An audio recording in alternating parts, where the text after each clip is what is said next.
Robert. I probably did that. I don't know how.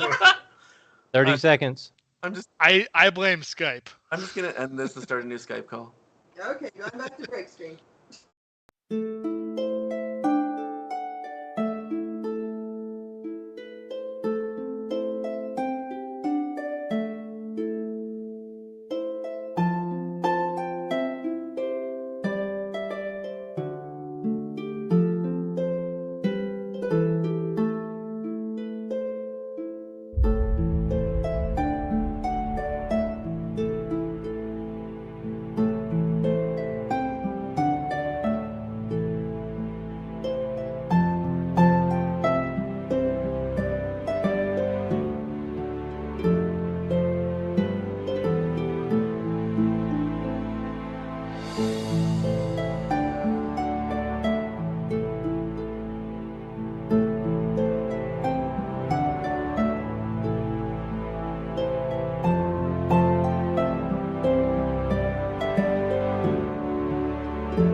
Yay! We have video.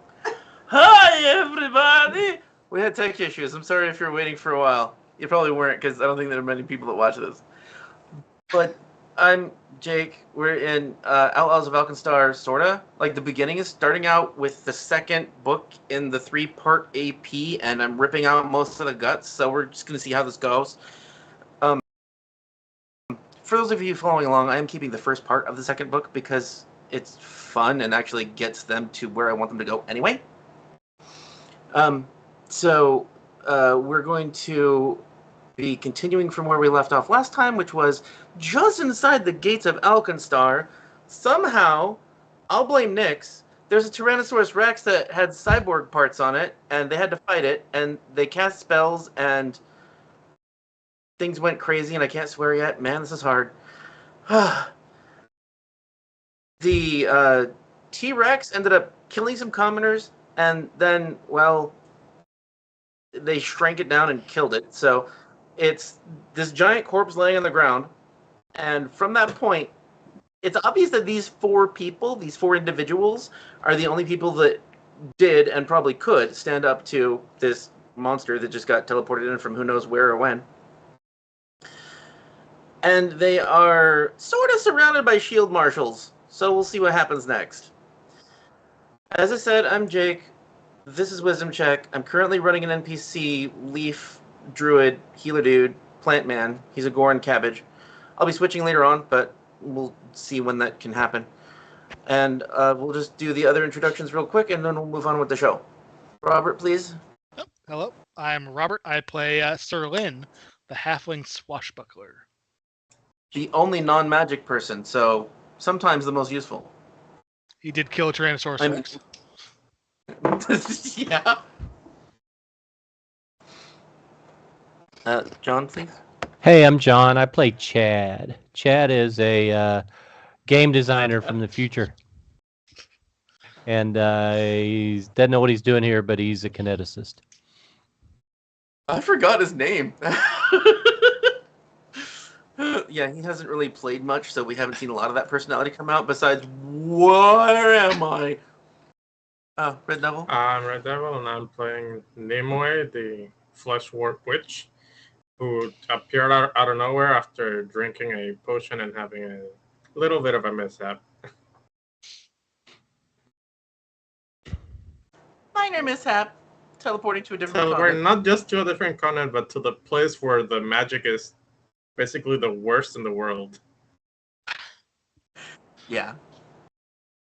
And before we go on, I must tell everyone that this is... Oh, crap. I just got an invitation to something. Anyway, I just got invited to DM something, and I don't wanna. But we'll get back to It's that easy to get a DM? You just gotta invite people?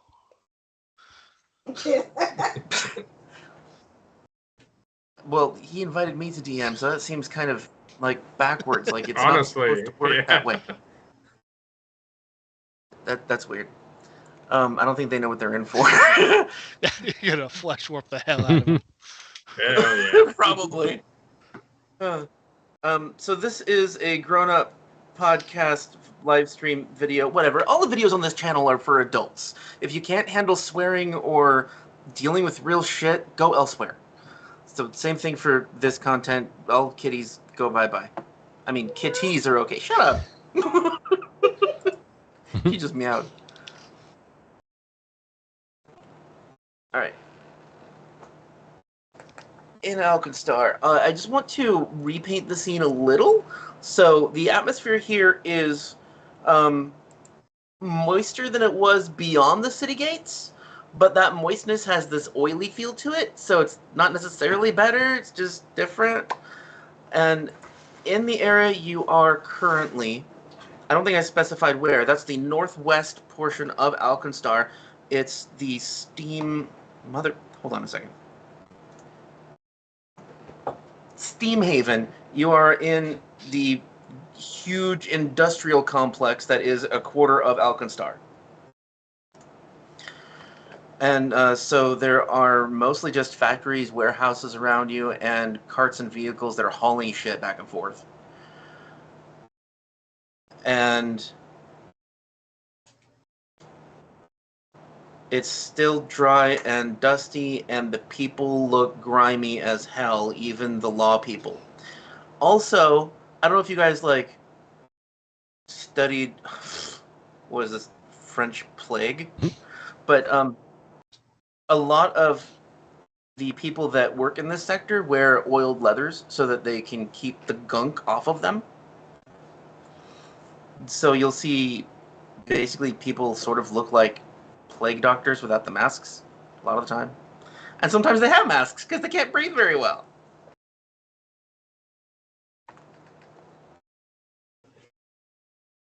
Serlin is blocked in, well, not blocked in. I mean, you could like step over different areas of the T-Rex. Does Serlin have any knowledge of mechanics or engineering of any kind? I don't think so. No. Personally, I think Nimue would, just because of the nature of where she was made. Yeah. Do you take a lore for that you can roll, or I'll just tell you general what you know? I don't have a lore for specifically crafting. I know, but you could add something now or later if you wanted to for crafting or architecture or engineering, that kind of thing. It might come in handy here. But if you don't take it, then I'll just tell you generally some information about the T-Rex thing. Yeah, that's fine. Okay. So the technology that is attached to this thing looks alien, like literal aliens. This doesn't make any sense to you. This is not the kind of metalwork your people or experiences have shown you. This is not the kind of bonding to flesh that people in your town where you come from or anyone along the way has done. There are wires and circuitry that are lit up that are more like an archaic android. I'm just trying to point out that none of this shit makes any damn sense, and you think that you do know at least some machinery that you've seen. Like, I mean, look at your body. You come from an area that has machinery and constructs. Yep. So I'll kind of relate this and say this is some very, very strange technology. To T-Rex wearing armor. It's not armor. It's as if. Yeah, I don't really see where this fits into this genre of game. But Chad, it does look familiar to you. I mean, you're familiar with this kind of circuitry. Yeah. What is it with you on games? What's up with that? This isn't a game, you know, whatever that means to you. What do you mean it isn't a game?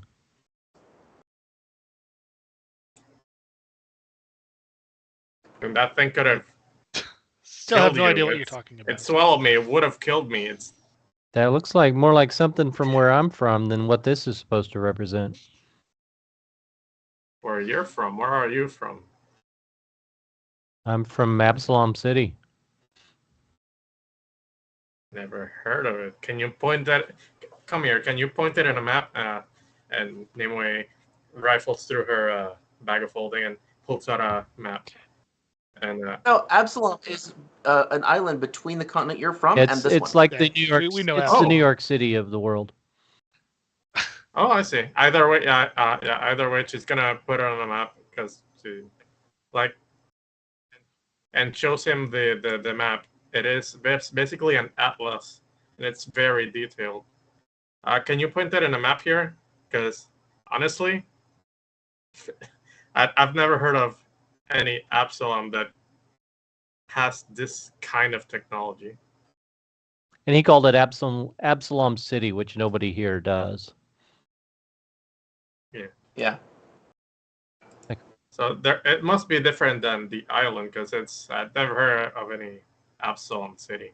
It's the same. It's the same place. Man, this map you've got is really detailed. This is nice. This is like period. What year is it supposed to be here? What year is it? What year's that supposed to be? I'll say the year, and you can do whatever you want with that. Yeah, it's blank so and so. I forgot to write that down. I even What year knew we were it. in? Yeah. It's like I don't remember. It's like, man, that's thousands of years ago. So this is a period game. Huh. I'm telling you, this is not a game. Okay. So what do we do next? Oh, it is 4724. 24, okay. What do we do next? Well, hopefully we don't get imprisoned for using magic. As he mentions that, you notice that not only are there shield marshals that have gathered, but I have yet to find the image for it. There are brass guardians, 7-foot tall or 8-foot tall constructs that are replete with melee and firearm weaponry, numbering twice the number of shield marshals. So there's about 16 of them surrounding the square right now. Oh, I'm sorry.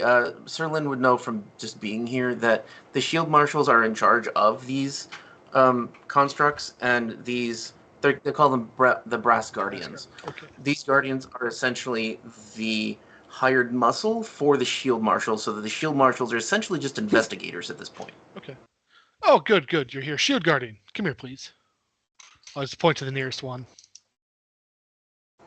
I suggest you don't. Oh well, do whatever you want. Oh well. It's convenient you're here. So I was looking to get today's whisper sheet. Do you have a copy of that? A shield marshal just steps forward and hands you Yeah. one. Like they just happen to have a few of them on Thank hand. you. And I will examine that. Okay. You note in there that yes, for this current hour, it's wild magic time. It's what is it called? Not bronze time. It's surge time. You guys remember Surge? Yeah. Highly caffeinated. Soft drink. Gamer fuel. No. What's It was- that? It was like Mountain Dew times 2. And That sounds Yeah, horrible. it was horrible. But it was the hyperly advertised towards kids, just chock full of caffeine soda. This is well before energy drinks. Yeah, this was back in that early 90s or probably mid 90s. Yeah, I'd say mid. It reminds me of Jolt Cola, but I Same don't know. same Surge. kind of thing. Yeah, Jolt was another. It's just more of a Oh, lemon okay. lime. I like the Jolt. it was interesting how much Jolt tasted more like Coke than Coke. Yeah, it actually. It was like liquid battery acid. Oh my god! Don't be in a hurry. These keyboards are precious. Fuck. Almost like a moment of realization as Nimue is looking at the map and hearing this stuff about whisper sheets and realizing about all the magical shit. She kind of stares at the map and just looks at the mana waste and goes, "Fuck." I will turn to the two of you guys. You two, you should probably grab one of these as well. It seems you're not quite familiar with the way things work. What is that? A list of quests? I'm sorry. That was loud. I just kind of look at you blankly. I don't. Yeah, understand. that's probably a good idea. I'll.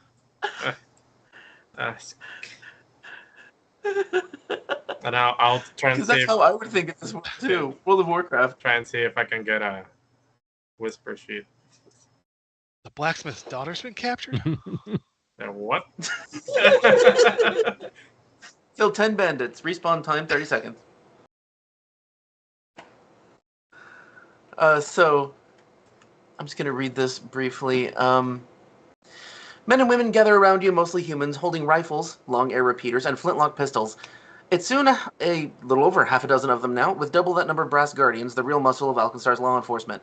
There's a bit of confusion on their faces as they look to each other and then to the gunman closest to you, a fellow wearing a long leather coat and wide-brimmed hat upon which rests a pin shaped like a heart with a line through it. Help me out here, Robert. Roll a general, intelligence check Okay. to see if you randomly came across what that could mean. Intelligence. I'll just roll Arcana because I'm not trained in that. That would Sure. just be my intelligence bonus. Nice. I'm smart. What did you get? I am on a different... 17. That is much lower than I thought it would be. Okay. Yeah, it's pretty good for me too. I'm used to Arnara. All right. Well, I guess you don't know specifically what that pin means, but you do know that only a couple of the Shieldmarshals have that, and it refers to one of the deputy Shieldmarshals. Like, they're under that person's direct command. Like, Probably just has a very a unit minor patch meaning. or something. Yes, yeah. So this guy comes up to, I wanted it to be Sir Lin, but I think he moved away, so it's gonna be Chad! So this guy wearing a leather duster and holding a rifle under his coat, he tries to put an arm around you, and he says, "Who doggies, you boys sure are lucky to be alive after a scrape like that. With all the biting and magicking and commotion, here, come with us. We'll take you to Duchess Trietta. Get you an introduction real good. Maybe she'll even give you all a medal. I wouldn't be surprised." She's the quest giver. All right, guys, we gotta do this. Because that's what you do in a game. You just do what you're supposed to. Yes, I've been meaning to meet with the Duchess for some time now. This is quite convenient. So that guy and a few others gather around who are not wearing the same pin, but are dressed really similarly.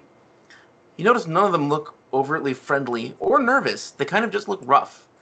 And some of the other Shieldmarshals peel away. It's if they're separating themselves into at least two different groups. And the guy that's nearest you, he says, "It's okay, y'all. Me and my boys will take them all in. To see the Grand Duchess!" He says really loudly and happily, which is strange. And he says, "Hey, yeah, here we go then. I suggest no spell casting till y'all get to where you're going." As we're walking there, I look at my companions and be like, "This is amazing. I can even smell these guys." What are you talking about? Can't you smell them?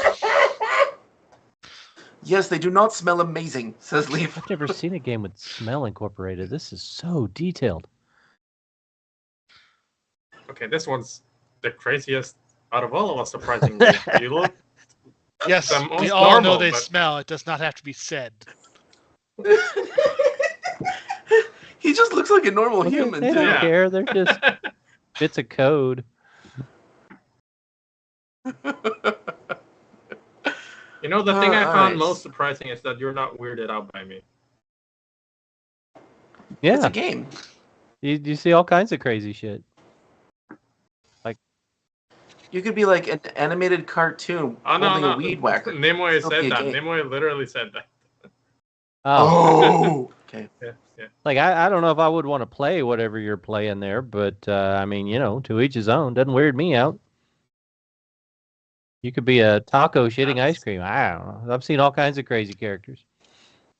Personally, I don't know One what a of the taco most is, but I next- do love ice cream. One of the marshals next to Chad goes, she's a flesh warp. They're not usually appreciated very much here.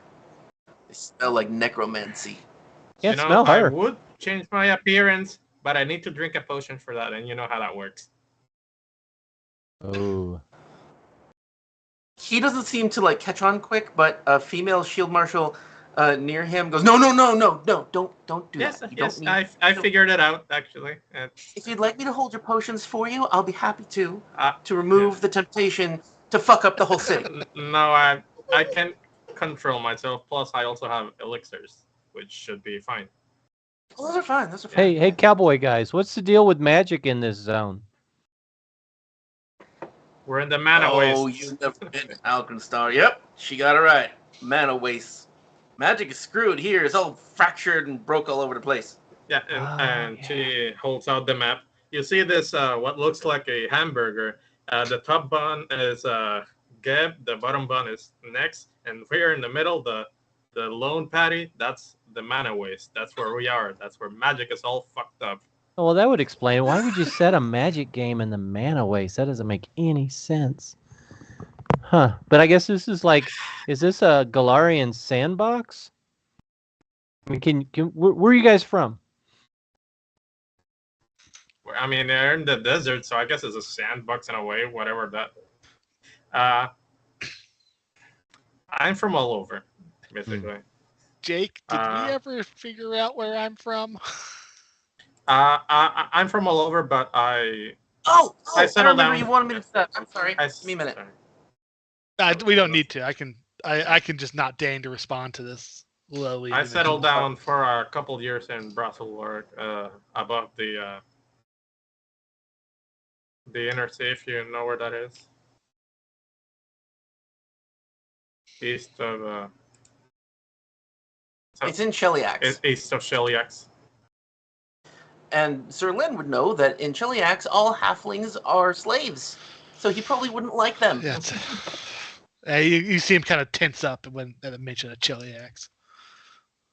Oh yeah, they still kept you guys as slaves back then. Yep, that is understandable. Yep, It's I see a lot ongoing, of that. sir. It's an ongoing issue. Hmm. I mean, yeah, it is. It's a big problem. Yeah, do not be dismissive of these type of social issues. Oh no, I think it's a travesty. I can't believe they ever did that. Travesty. It is an injustice. Chad needs a fainting couch. What? I said Chad needs Yeah. a fainting couch. Ah, stars. And I find it kind of weird because halflings are enslaved, but gnomes roam free, and they're basically the same, except a little more magical. Ah, gnomes are crazy, man. You ever work with a gnome? Those guys are nuts. Oh hell yeah, they're really fun. They are fun to party with. They don't get bored. I'll tell you that. Yeah, Brussels, actually, the place I stayed in for a couple of years, is filled with like 90% gnomes. So what are you guys doing in town? Chad. Sorry, Chad notices as you guys are moving away, just because he has the highest perception that's passive, he notices that the T-Rex has had a dozen or more people surround it now, and people aren't just looking at it; they're like poking and prodding and trying to pull stuff off of it. And a group of the brass guardians have started to drag it. Is it back to full size? Yep. Yeah. And once it died, it blew up and grew. You said, what are you guys doing here? Yeah. What do you have business here in town? You on a quest? Oh, yes. Now I have business with the duchy. Well, now we do, but before that, I kind of just appeared here just like you did. Ah, so you just started too. Okay. You just started to.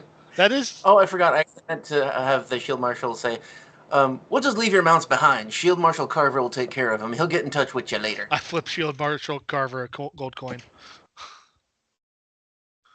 He looks stunned and takes it, and then rushes over to take care of these things very quickly. He starts pulling things to the side of the main throng, so you guys see that he is actually trying to care for them. And then Nimue says, "You sure do love giving people gold."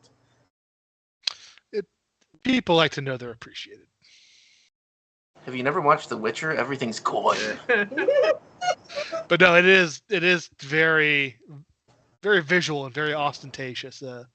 It is a gross show of wealth. Are we supposed to all have gold? I didn't start with any coins. I'm feeling around. It's like, oh man, I got gypped. Oh wait! Hold on. This is a great opportunity. You feel a little coin purse in your pocket if you have a pocket, or I don't know, in your butt. Yeah, he has pockets. pocket. Okay, yeah, you feel a little gold coin purse. Do you pull it out? Okay. It is not made of fabric, not in the traditional sense. It's made of woven brass and gold threads, and inside are gold coins, each with the stamp of the Church of Bry. Ooh, I do have some gold. There's 20 gold. Good, I'll need some walking around money till we can get a quest under us. I mean, I guess we can kill some time before we figure out what to do. Well, you were being ushered. Yeah. You're being guided by the Shield Marshals. So I have more to say, and I'll please jump in whenever you want. If there's like a delay or something, and I hear you after I start talking, I'll just shut up so I can catch what you're saying. Yeah. As you walk deeper into the dusty, busy streets of Smokeside, Smokeside is the entire west, not just the Steam area. Brown and gray is the dominant color of people walking or pulling carts or pushing small wheelbarrows full of scrap or laundry or baked goods or bottles of chemicals of one type or another. And so it's easy to spot splashes of color, like that of a vintage G.I. Joe Cobra Commander figure lying atop a heap of rubber, plastic, and metallic sheets. The incongruity of it strikes you for a moment as feeling out of place. Then Chad realizes that not only is that figurine out of place, so is the material of the clothing of the man pulling that cart, as well as the majority of the plastic, titanium, and transparent aluminum commonly used in spacefaring vehicles.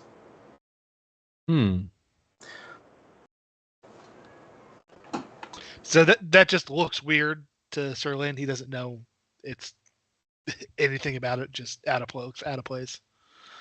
Yeah, it's just anachronistic. Just another oddity of this damn city. Well, there's a what do you call it? Easter egg. Yeah, for lack of a better term. Look, that doesn't fit here. What's that doing here? Was that an Easter egg or a? It's DLC. DLC. Or it's a modded game. That's what it is. That looks nothing like an egg. No, that looks like something from my time. Nice. There'll be plenty of time for Mai Tais later. You say you keep talking about time. What time?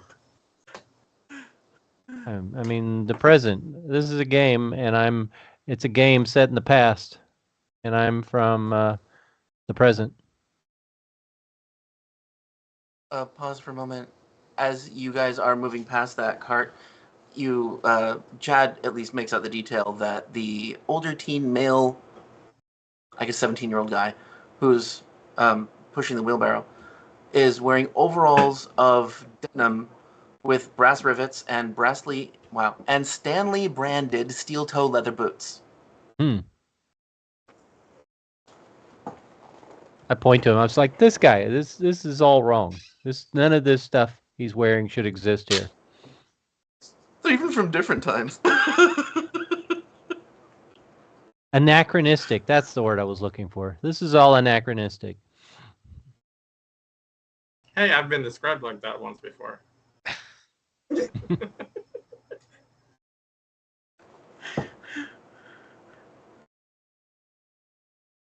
All right, so I'm switching to the view of the city overall. All right, so where are you? Okay. You started at these gates here, the northwest. And how do I ping? Do I just left click? Left click. Do I right click? Do you double No, click? press and hold. Oh, I'm red. Okay. So you were taken down this main street, and you turned right here, and now you're traveling along the, what is it called, Ironside Quarter Wall. And just beyond it, you smell lots and lots of rust and new construction. And that would carry over the wall. Like, you smell carpentry and stonemasonry and shit like that. You're taken down a street lining the wall to the Ironside Quarter for a city block. Then you take a left into Tannery Row, a wave of urine and ammonia drowning out all other smells, and for a moment, the world shifts, and you begin to pass out before recovering. Unless you guys are wearing masks. I don't remember. I think we had. I think Sir Lynn had one because he's been here. I don't have one. We talked about some little mass everybody in town wore.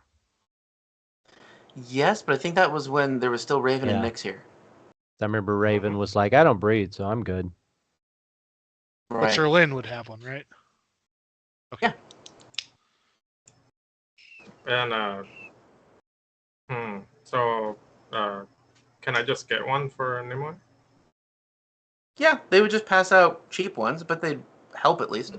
Nice.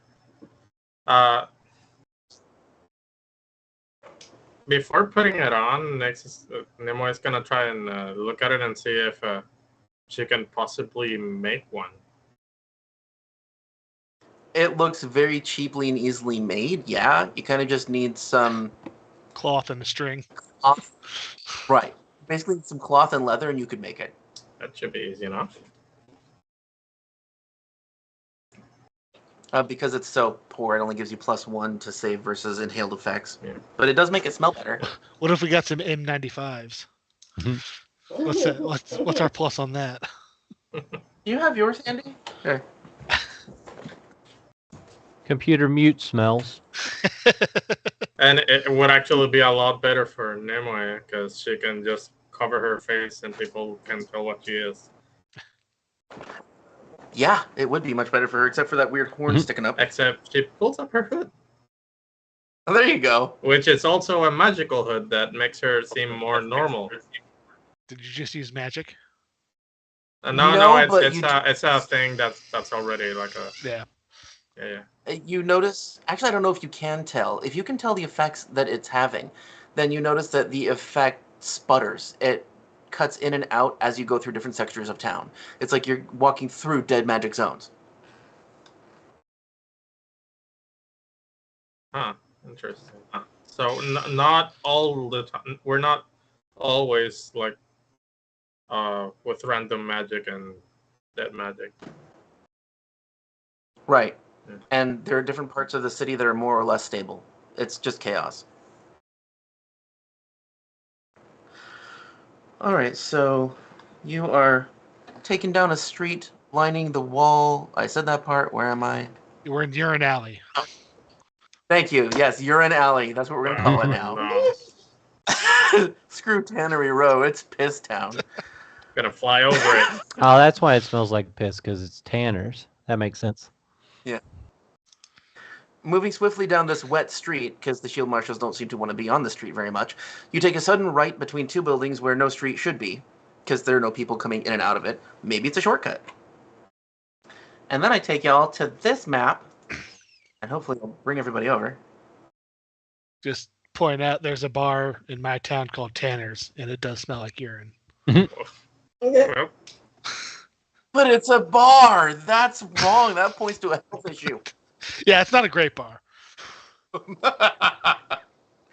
Depends on who you ask. I mean, Mm. maybe like people can just walk in off the street and get a free beer or something. All right, so.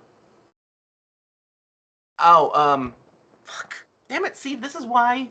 All right, I need to back up for a moment. Before you turn down this alley, Sir Lin knows there is no way you should be going down this alley to get to the Duchess.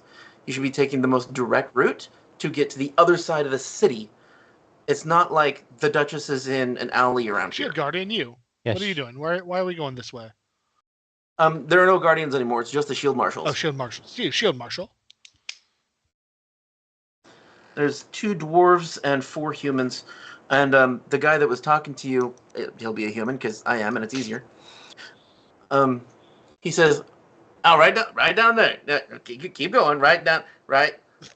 Yeah. It's an easier route. Okay, just go." It's not the way to the duchy. Do you know this town? Were you born here? No, I was not, but you'll be good to watch your tone. Then follow the directions and go down the street. I sense motive on this guy. Yeah. Lief is behind everybody. He's here. I roleplayed him once. I didn't forget about him. He's the only one circled in white, so I remember him. It's a perception, right? Yeah. How to? Oh, if you guys want to do something cool, I don't know if I taught you how to set this one up yet. You remember where the macro menu is? The bottom left? Yep. Browse macro directory. There's one in there called basic action macros. So if you drag that onto your hotbar, select your character, and then click on it, it pops up like every one of the basic actions. Huh? Where is basic action macro? Are you in the macro menu? Browse macro directory. Oh, wow. Oh, you click the folder that says browse macro. Oh, that's a basic action macro. And then drag the basic action macros onto your hotbar. Groovy. Then select. Oh, it won't let me do that unless I select somebody. Yeah, select a token, then click it.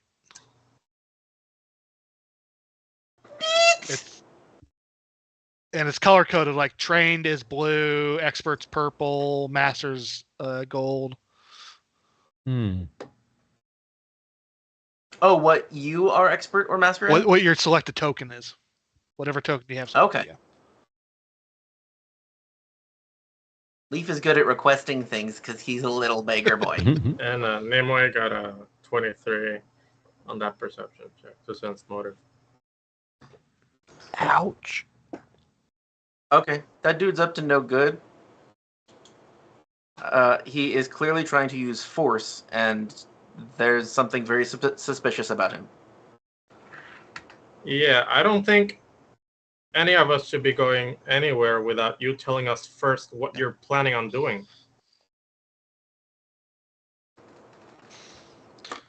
Because this seems incredibly suspicious. We can discuss that later. What we need to deal with now is his tone. I don't think he knows who he is talking to. I think you have your priorities. Oh, sure. Yeah. Okay.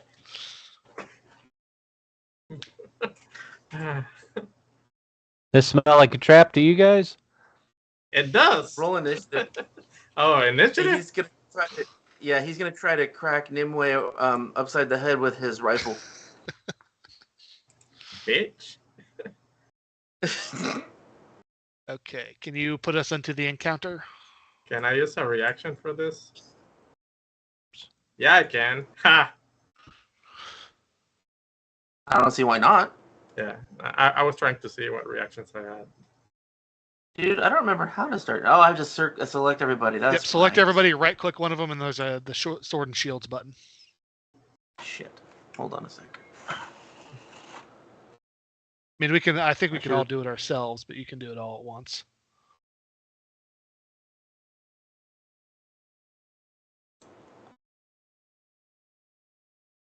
There we go. Oh. Oh. Okay. Oh, yay. Okay, great. I remembered to right-click. Yay. Jake, might I ask what skill these guys are going to be using to roll initiative?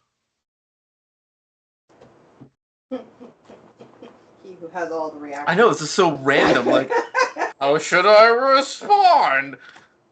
Deception. All right. I get a bonus.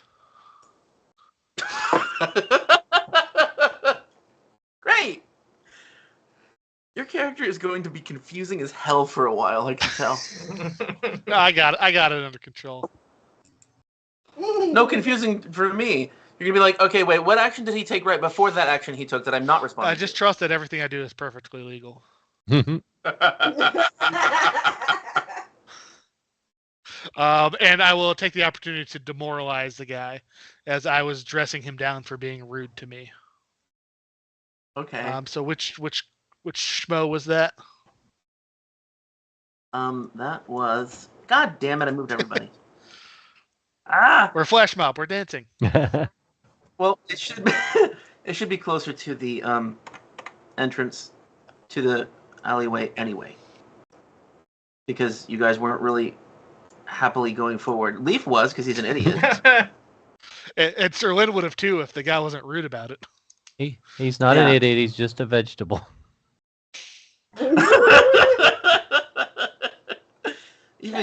even you knew that was terrible. It's you know what? Yeah, okay. We'll use that guy right next to you. Okay. I will demoralize him.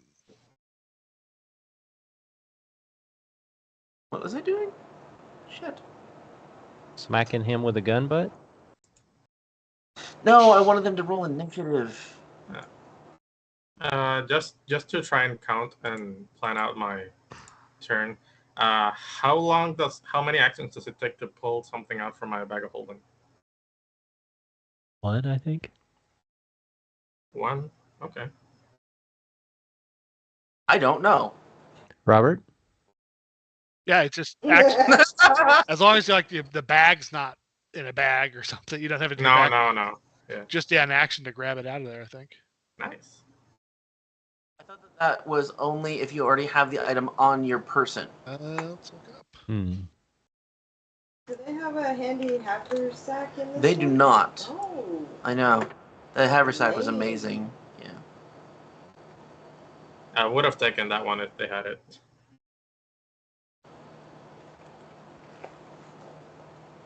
Chad would take the hacky sack. You can interact with the bag of holding to stow items in it or remove them, just like a mundane sack. So yeah, you just use the interact action, which I believe is just one action. Nice. It is. But then, if you're wearing an item, why does it take an action to pull that out too? I think you can. I don't know if it's a rule or if it's a homebrew, but if you have like a bandolier and the items are in the bandolier, it doesn't take that interact action. It's like you can drink a potion and it only counts as one action if you had it stowed on your person. Here it is. Retrieve an item from a backpack, sack, or similar container. 2 interact actions. Oh, okay, There you go. If it's worn, it's 1 or 2 if it's like really complicated. Okay, so that's what the bandolier does is it changes it from 2 to 1. So a bag of holding would be 2. It would. Okay. Oh. We all learned something today. Yay! The more you know. But yes, I critically succeeded on that guy. He's now frightened 2. Whoa. Did you already apply? Let me see if I can. No, it won't let me do that. So yeah, you need to from the chat window you can drag that frightened 2 onto his token.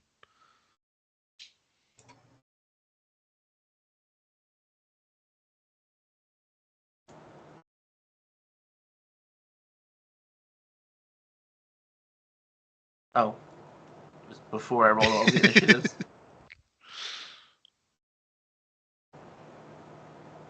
Oh, God. Hold on, this is just my slow ass using. If you want me to hop over to my Gmail account, I can do it. I got it minimized. No. What? Why? Mother. God. It.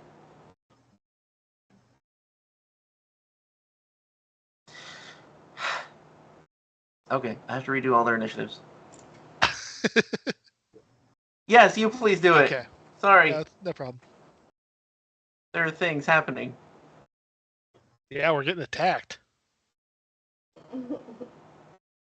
Oh man, it even showed up a corrupt shield marshal when I changed the name on the token. It took it from the. Oh, yeah. Oh, well. Nope, none of us saw that, I'm sure. Alright, now how do I modify each of their initiatives? There's a bag of holding +1. Morg's in chat. It's better than the normal one. Let's see which one it is. Yeah, there's type 1, type 2, type 3, type 4. And It's each just different bulks. yeah, it's a good one. Let me see. Because I know What?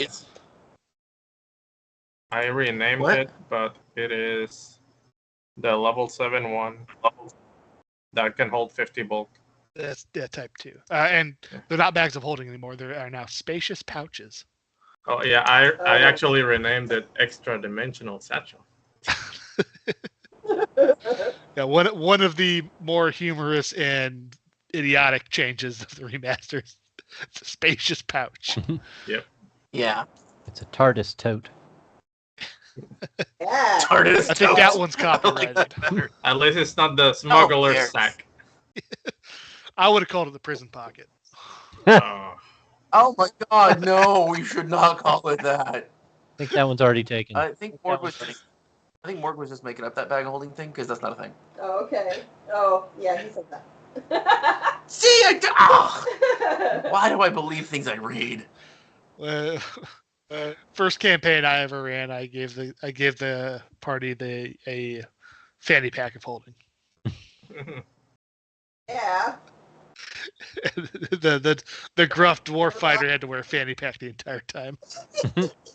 That's kind of amazing. Yeah, it was the exact same as a bag of holding. It was just a fanny pack. Okay, wait, I can move these, but I can't change the number of the Right initiative? click and update. Wow, Morg's really having fun with that flesh warping. Thank you. Okay. So, they actually suck at using deception for initiative. Compared to us, we rule. Yeah. This is so annoying. I'll have to not do this in the future.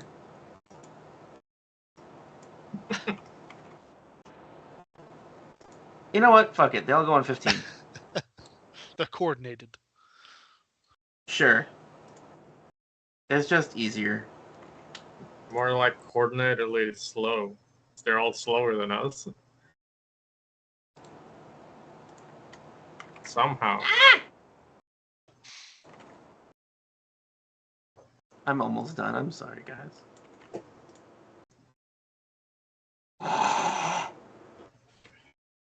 Foundry will be much easier after you have more practice. Yeah. Oh, I don't care. I'm not actually pissed off at Foundry. I'm annoyed at my ineptitude. Alright, now they have initiatives that actually make sense for them. And surprise, surprise, you guys go first. And of course, it's Lief that goes first. Yeah. He's like, what? Guys, what's going on? He is perceptive, and he sees... I want to say that the shield marshal tries to crack you upside the head, and, like, you barely dodge out of the way so that it's obvious there's violence. Okay. Lief says, "Stay away from my friend!" And he starts rushing at him and pulling out a weapon, because can't use magic!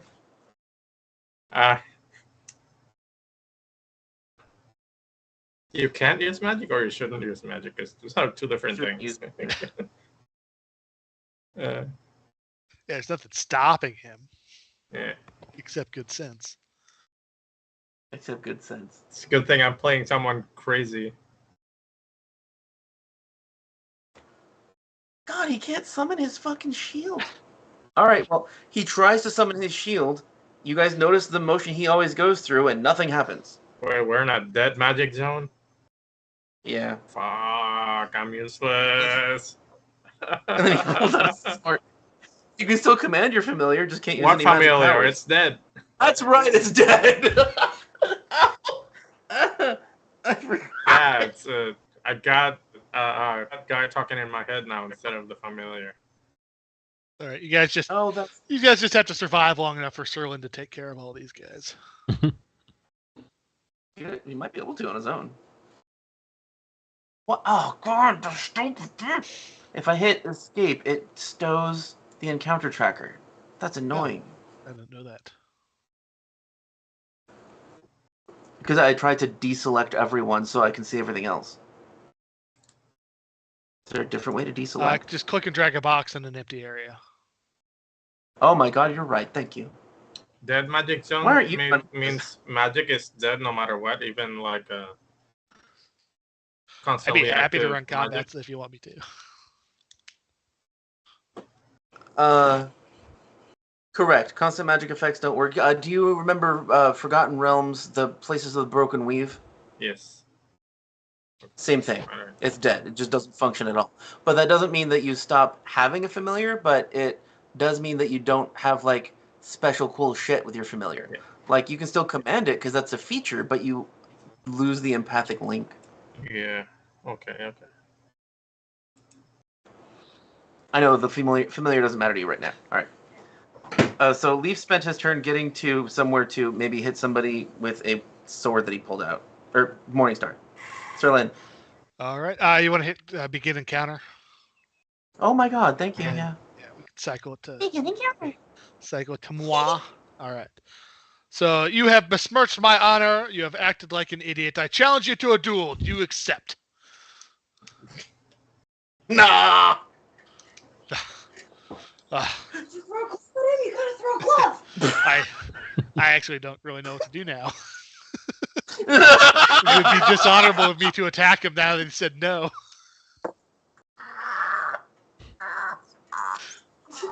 What are you talking about? They're already dishonoring. I guess by I will being delay my sneaky and- turn. No! You dick! He's the most effective one here. He's like, maybe later. I can't. I'm challenging his honor. I can't lower mine. That's so awesome. So yes, Serlin will delay my turn until hostility is directed at myself. This is like a samurai fighting a street thug. Oh my God. If you ever played L5R, the role-playing game, it was like that. Like, you can't do shit if somebody doesn't meet your challenge. Okay, well then, I guess we'll delay Serlin. Is there a delay button? No, I'll just hang out. Then you can drag my token to the new spot in the order once I hop back in. Okay, John. Okay. Should you have some sort of, like, gun or something? Oh, I do have. Well, I guess the first thing he would do is try to channel his aura. And I'm assuming he would try that and nothing would happen. Yeah. Because he wouldn't know that stuff's not working. Whoops. Oh, well, actually, you might know that you try and that you're in the mana waste and it fails. Right. But now, I mean, it would take trying to know it wasn't working. Yeah, I see what you mean. He wouldn't know ahead of time. So he does an action to try that, determines it's not working. Actually, he's going to keep it fairly simple. He'll move over to here with his second action and punch this guy that hit his NPC. Well, that's not the guy that attacked, was it? Was that the guy that tried to hit you with the butt of his gun? It wasn't me. It was Nimue. Yeah. Oh, it's trying Nimue. not to say Nix. Was it this one doing it? I He's the one that looks like he has a gun. I'd go to him then. Yeah, it was him. And try to punch him. Let's see if that is even something I can do. Oops, hang on. Let me target him. Target. Oh, Chad notices that there's a squirrel on a rooftop watching you guys interestedly. Really? Did no one tell you there's no magical out here? He's right here. Just a There's squirrel. a squirrel watching us. He's wearing a backpack. Why would I care about a squirrel? He's wearing a backpack? That might be That is weird. pretty weird. He's wearing a... I hit him.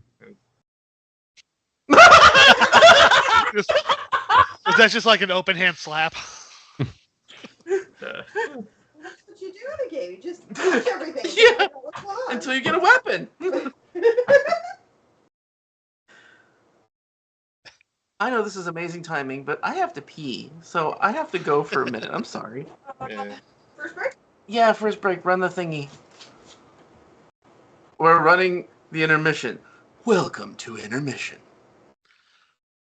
Let's all go to the lobby. Be back in The Barrel and Bullet Saloon. Down a minor side street in the grimy, smog-clogged Ferris quarter of Alkenstar lies a squat, nondescript, two-story building whose weathered sign reads, The Barrel and Bullet Saloon. Drinks, meals, fireproof rooms. Its dingy white plaster and off-centered porch encourage the refined guest to look elsewhere. Indeed, the cosmopolitan traveler who does venture inside is likely to be greeted with derogatory comments from a goggle-clad goblin inventor, or by rude stares from a hard-drinking patron long since mutated by the wild magic of the mana wastes. To mitigate this reception, the dwarven gunslinger behind the bar, Phoebe Dunsmith, is always ready to share a welcoming word and a drink on the house. Even so, this is the kind of bar where an introduction, or a good deal of diplomatic hard work, is necessary to navigate the dwarven desperados, goblin grenadiers, irascible inventors, and hard-drinking hoodlums who make up the unruly crowd of regulars. Jumping into a high-stakes game of boot beer, an unexplainably popular guessing game in which players try to hide as much beer on their person as possible, or wagering on a hand of cards can win friends, but it can just as easily make enemies. And no night at the Barrel and Bullet seems complete without at least one knockdown, drag-out bar fight. The Barrel and Bullet is more than merely a tempestuous tap room, though. Private meeting rooms allow for briefing a bounty hunter, hiring a soldier of fortune, or simply enjoying the saloon's surprisingly good food in peace. Upstairs, Spartan rooms welcome guests willing to part with a few coins for a clean bed. In the courtyard, inventors can rent table space in a well-stocked workshop, the Bullet Works, to tinker with their latest clockwork creations and alchemical concoctions. Newcomers and regulars alike line up for the frequent shooting contests at the saloon's backyard range. A few privileged patrons know about the saloon's secret rooms, yet no one knows that Phoebe serves as Grand Duchess Triadaricia's eyes and ears. Atmosphere and clientele. From the outside, there's very little to recommend the Barrel and Bullet.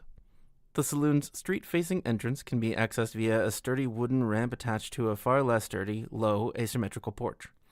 The porch's effect of cheapening the establishment's appearance from the get-go is an ironic result, considering it was built to enhance the saloon's appearance, not worsen it.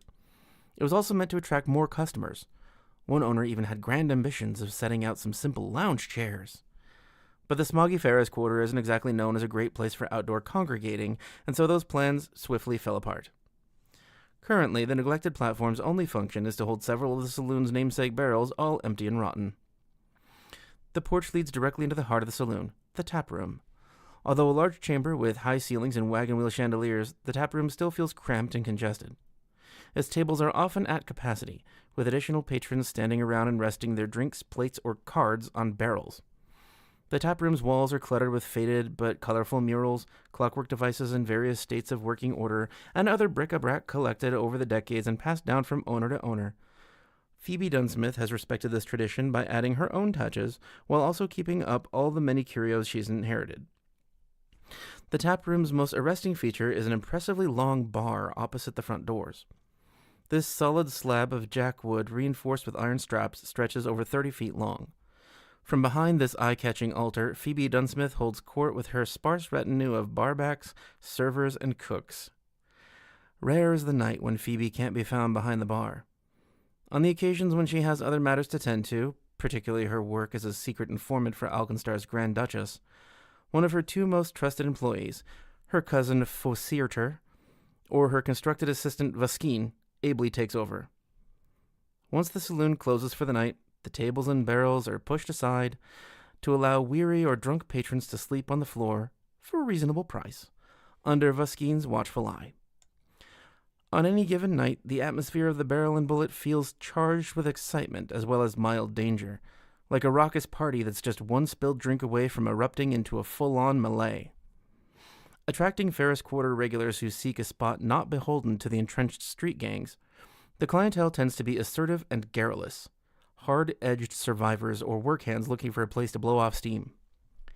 The largest crowd of patrons usually shows up in the late afternoon and gradually dwindles until closing, at which point Phoebe must invariably ask the few remaining drinkers to go home, or pay for a night's sleep on the taproom's sticky floor. Those who want to get in on card games and other wagers need to arrive early to catch a spot at the rickety tables, where space is always at a premium. Seats at the bar are likewise a precious commodity.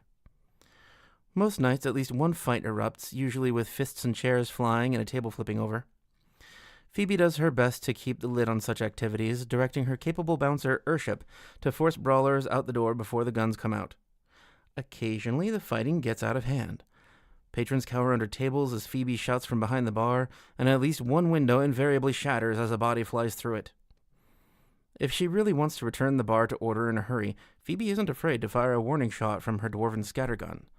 The many holes that riddle the ceiling above the bar testify that the rounds fired aren't blanks. At this, most of the rowdy patrons settle down and return to their pints. The speed with which the taproom as a whole recovers from such calamitous brawls speaks volumes of the roughness of life in the Ferris Quarter. Food and drink. The Barrel and Bullet offers good food at decent prices. Though not especially famous for any of its fare, the saloon does offer some notable house specialties. Among these are fresh-caught Ustradi oysters, a particularly ugly crayfish, palatable only with a thick pat of butter, a full-course meal of seasonal vegetables, a generous hunk of meat, typically goat, flatbread, and fig jam, and an unappealingly named but nutritiously dense stew called brown bullet curry. During the winter months, Dunsmith procures spice cakes and seasonal drinks such as locally made mulled ice wine, hot whiskey, or even the occasional barrel of apple cider imported from Avestan. Prices are generally lower at the Barrel and Bullet than other Smokeside taverns, thanks in part to Dunsmith's unique connection. Her service to the Grand Duchess gives her a quiet edge in Alkenstar's complicated procurement process for the city's imported food staples. Even with this advantage, though, the supplies available to the modest saloon are unpredictable at best, so the menu changes every few days. Fortunately, Fosirter enjoys the challenge and experiments freely with the food offerings. They get up early to make a variety of breads, pastries, and savory pies. When they have access to sugar, the whole day's baking is sweet. But usually they use heartier grains to make braided loaves and chewy buns that pair well with the slow-simmered stews. More than the food, the drinks at the Barrel and Bullet are what bring in the patrons. Phoebe and Fosirter craft the saloon's famous mixed drinks, but credit for the bar's signature drink, the Flaming Whiskey, goes to Nickel Burnwater. Nickel refuses to disclose the exact ingredients, but just 3 drops of his tincture in a glass of whiskey and alchemically treated water cause an immediate reaction of brilliant-hued flames. A favorite betting game requires a round of flaming whiskeys and the ornate clockwork timer on the bar. Contestants choose a number of seconds and place their bets, and then Phoebe starts the timer. At the chosen time, contestants quaff the flaming drink. Whoever finishes the drink first, without setting their facial hair, eyebrows, or any accessories on fire, wins. The reason that flaming whiskey doesn't set every drinker's face on fire has less to do with skill than with the curious way the unstable magic taints the alcohol. Even when the same drink is mixed the same way, the magic's influence is unpredictable and results in a different effect every time.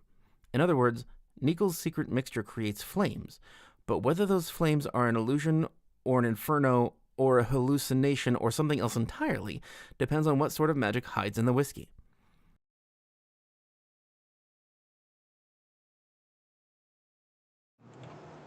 Butter. And we're back.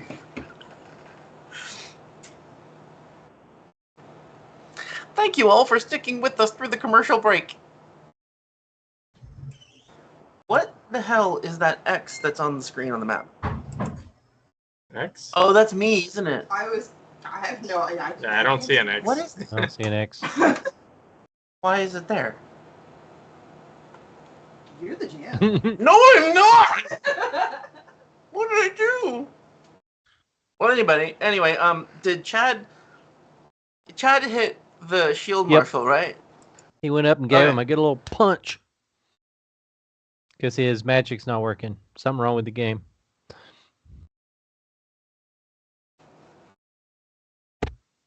Did you try to check your add-ons? Maybe you should log out. Uninstall, reinstall? Your fist does 2d4. Oh, that's funny. Because we've got that automatic bonus progression that makes everything striking. Yeah. When your fists are +1 magic weapons. You did not have him selected when you did the damage, did you? I think you apply the damage. Right, but you forgot Oh, to target okay. him. I No, targeted he's him. there. He's there. So yeah, you just make sure you select the token and hit the damage. That seemed to have any effect? He takes it on the chin like he's been in 1,000 bar fights, and he goes, I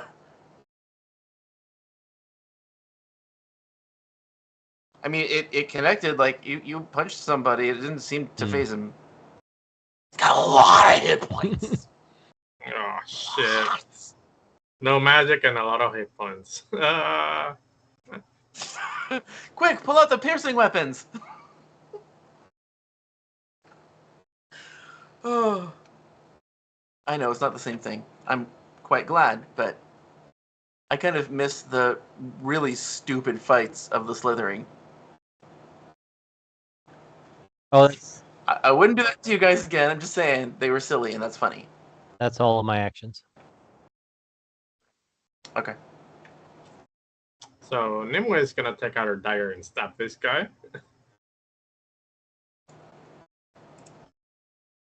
She is wearing actual glasses, right? Yeah, she's wearing glasses. Correct.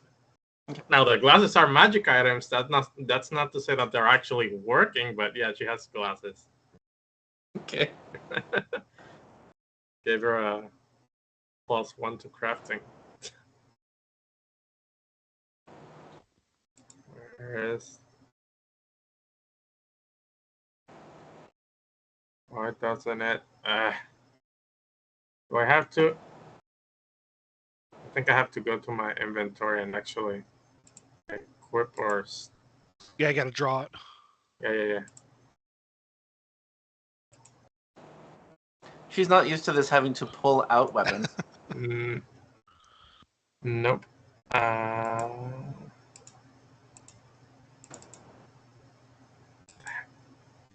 There we go.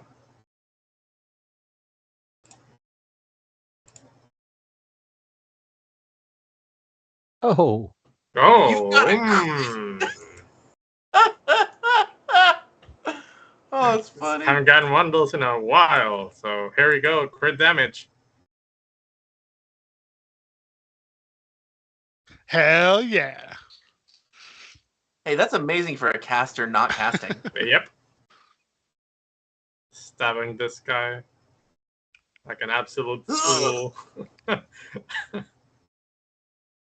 You slash him in the ribs, and he goes, "You cut my fucking coat!" Now cut your fucking dick off too, and stabs again. The foul mouth lady. Telling you she's crazy. Nope.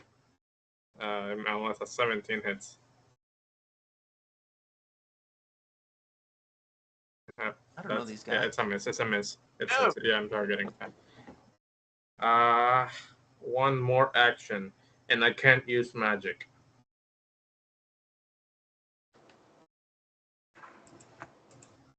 What do I do? Can I? Actions. Faint, demoralized, has your charisma. Charisma shit. Let me Okay. see if I can actually. Sorry, I'm taking so long. This is the bane of my existence here. I am trained in intimidation. Is that for demoralizing? Yeah, that's demoralized. Yeah, she says, I'll cut your dick off. She's just gonna try and demoralize him.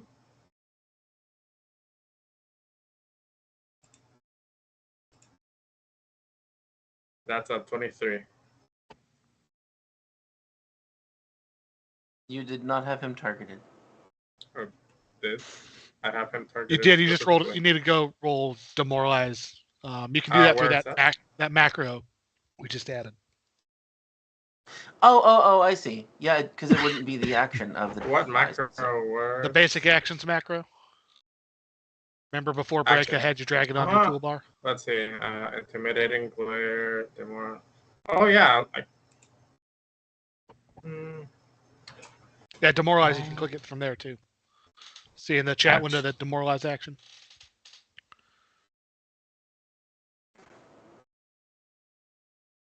Do you drag it onto him from there?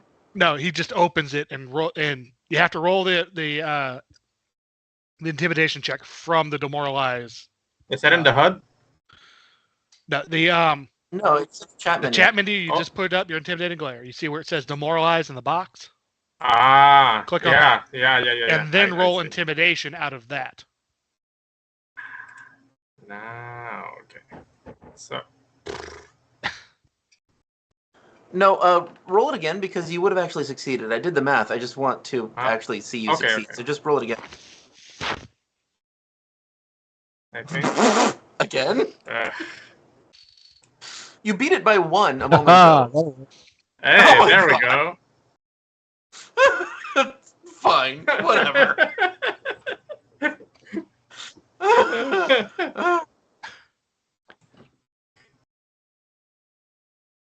That's her turn. So yeah, Jake. Now you can drag that frightened onto the token. Then okay, I'm just gonna drag 1 on because it shouldn't have been. You can drag the 2 out, then right click it to diminish it by 1. Oh yeah, that's true. But that works too. It. But my crit. No, after your 4th roll, the crit should count, right? Yep.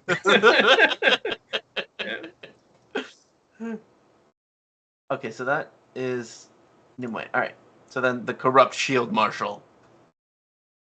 Which one am I on right now? Who? Oh, it is that guy. Okay. Oh, this is so weird. I am just not used to running combats through Foundry yet. So target. And he's much better with his gun. So he's going to pull out his gun and shoot you. Maybe. Shoot Nimue? Like point blank? Yeah. Yes. Oh, missed a crit by 1. Because he's frightened. Ones matter.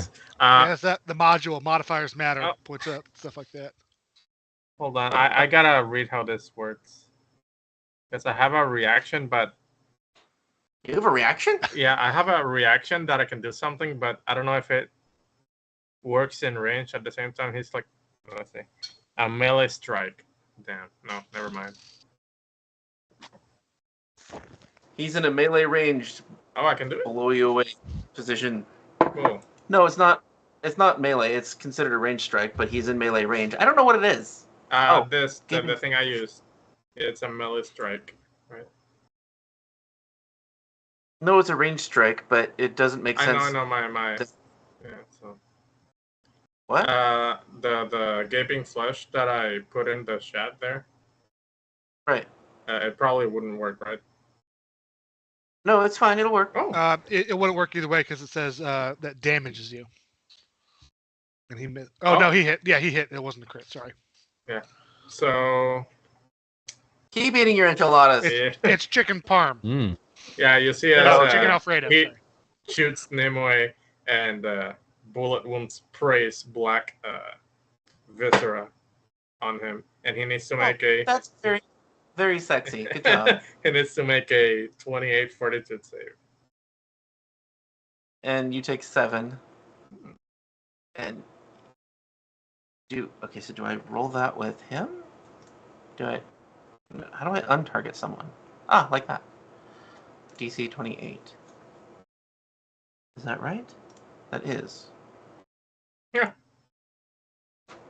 That would be a failure. And he is sickened. Yay, second one. That's a horrible picture. Yeah. Ugh, looks like leprosy. Did my hit points go Okay. down, or do I have to take them out myself? I don't know. I think your hit points went down. I don't know. How many hit points did you have? Say in the chat. I gotta take them down myself. Oh, okay. Yeah, you can. Did you roll damage, Jake? Yeah. 7. Oh, Yeah, huge 7. I didn't see it. It was such a small number. Thanks! I can click it. There we go. Yeah, you can select your token, click on it in the chat. So he shoots you probably in the gut because it's like a shotgun. And it's a little wound, but then you make it much bigger to freak him out. Uh-huh. Like I'm picturing, like a voice can't come out of it, but it can move, so it can make slapping noises. And he just goes, "Oh, we don't want your kind here." It looks like he's fighting the urge to vomit. This wouldn't have happened if you didn't shoot me. What a great turn. She's like swearing at people and then making people vomit with how disgusting she is. Definitely making an impact. Okay, the other dude. Wait, where's that corrupt shield marshal? Okay, that guy. All right. So he is going to shoot Sir Lin, maybe. Let's see how this works.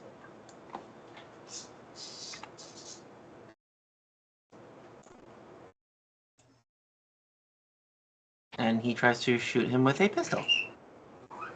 Yes, I'm killing hamsters again. I'm sorry. Oh, Hits. Or maybe I shouldn't say that on YouTube. Unaliving? You should, yeah, you're unaliving hamsters. That's still bad. Just to be clear, she's not actually doing that. no hamsters were harmed in the making of this video. Correct. Ooh, Robert did a whole 4. Ugh. Man. Poor guy. All right, that one accepted a duel. That means you're up. I'm trying to decide roleplay wise if that's. I think that's good enough for me to attack that guy. It would seem like a challenge, yeah. So yeah, I'll hop back into the order after that guy's done with his turn. He only took 1 shot. Does he do anything else? Oh, right, they can take multiple shots in a round. Hold on a second. Yeah, he's going to try to shoot you again, because last time Does he need to it reload? really didn't do much. Yes, but that's all he's doing is shooting, reloading, so then he'll shoot, reload, shoot. That one misses, yeah. All right, now I'll hop back in. I forgot that the other guy that just got sickened by Nimue could have taken an action too, so he's going to take an action to throw up. And reload his gun.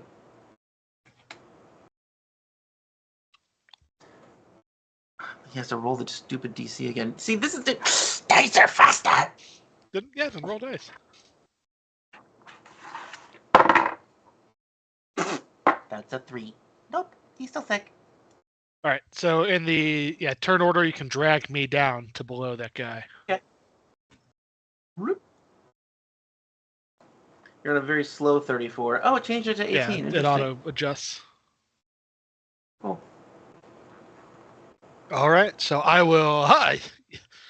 Yeah, your friend over there is not a coward. He has accepted my duel. So I will run at that guy, fake attack, and tumble through his space. Does the I don't know? Does the other guy have an opportunity attack for me leaving the space? No. So I will target him. I will tumble through to roll my acrobatics. Damn. Okay. Roll that and fail. So yeah, I just bounce off of him there. Nobody saw that. But luckily, I already had panache, so that was one action. Second action, I will attack. I will make this a. Actually, before I attack, I'm going to try to demoralize him because he's not on my cooldown yet. So I pretend like my failed tumble through was not a failed tumble through, and I was just trying to get all up in his space, intimidating like.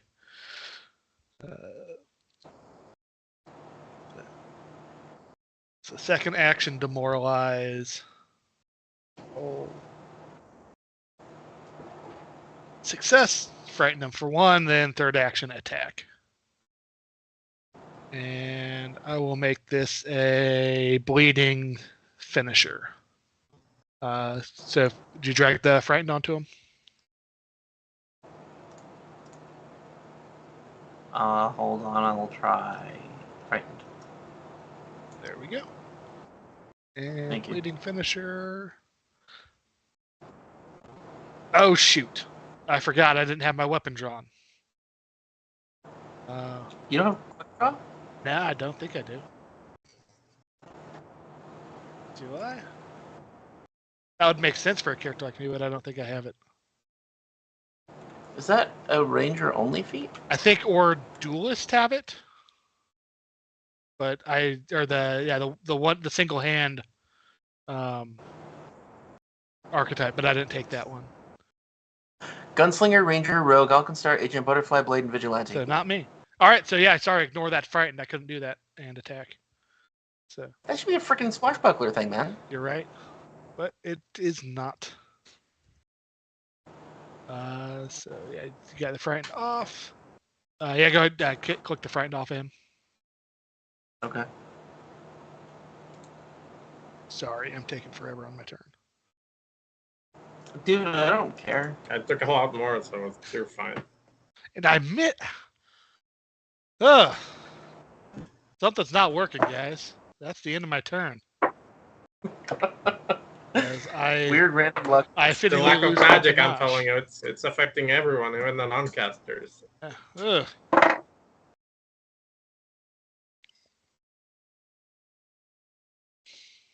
Let me hit intern.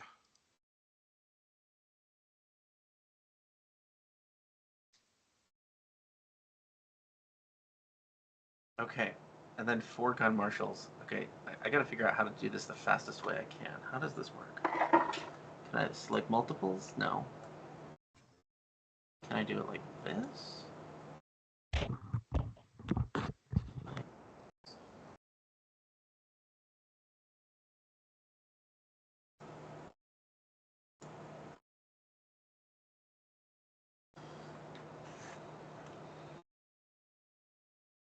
Okay, so they pull out their weapons, they load their weapons, they fire, and that's all they're going to do this turn. There's 4 of them, so they each get 1 shot.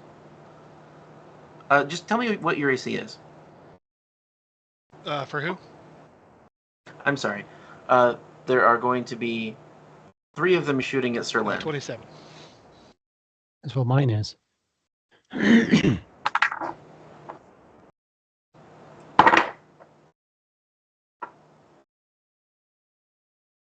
One of them actually hit.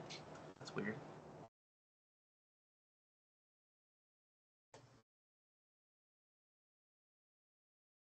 Okay, so that one on him. Damage. Flintlock musket. Minimum damage again. All right, that was on me. Yeah. Did I not? I did not target you. I thought I did. That doesn't matter. You already had me targeted, so you just untargeted me when you tried to. Oh, that's helpful. I'm smart. Okay, cool. This one is going to. Is there anybody that's actually wounded over here? Let's not forget racism. So this gunslinger is going to shoot the flesh warp woman. Yeah. Sometimes it's good to be human.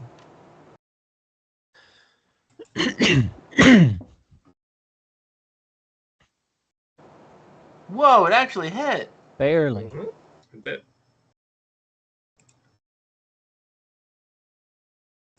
He shot you with a musket as well. Yeah, no more reaction here.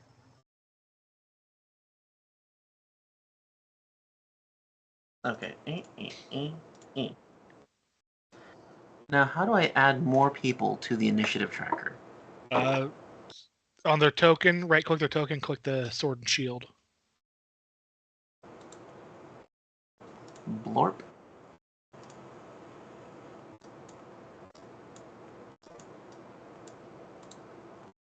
Blorp.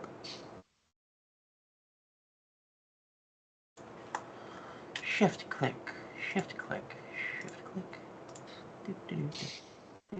All these question marks. Hopefully they're good guys, because That's so weird that they're question marks. I know I can change that, but I don't know where. I think holding shift makes it secret. Is that? Oh, I think. I'm not certain. I thought holding shift just made it click without me having to check, click on the next screen that came up. Oh, that's probably right. No, you're correct. It's like either control or alt that makes it secret. But since I think you have the tokens hidden, we don't see them, and that's why it's secret. Oh yeah, I forgot to make them appear. Hold on a sec. There we go. And on the right.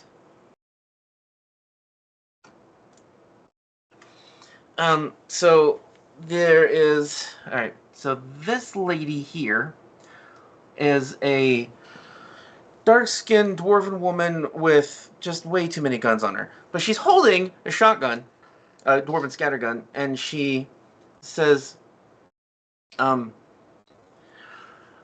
Phoebe Dunsmith, and this is all done now. Lay down your weapons and step back. She's pointing at the Shieldmarshals. All right. Oh, she gets to intimidate because I say so. hey, Okay, so there would be. How do I wish there were a way to mark that they don't have like weapons. Like, what can I add to these guys that's just a miscellaneous thing so I don't have to remember something? There's like circles I can draw, right? Let me check if I have a module activated. Bloop. Bloop. These four guys all drop their weapons. Okay.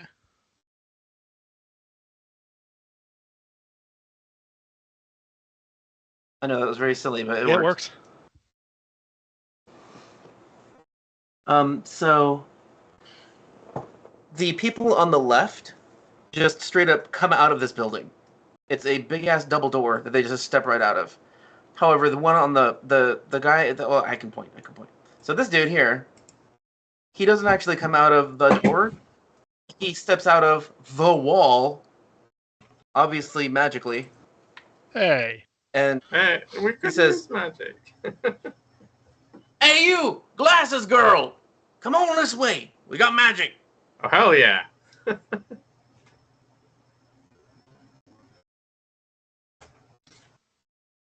Also, that's probably the first time someone's ever actually called her anything to do with her glasses instead of her flesh warpiness. She's covered up and she has big ass glasses, and glasses are uncommon. Oh, are they? Oh.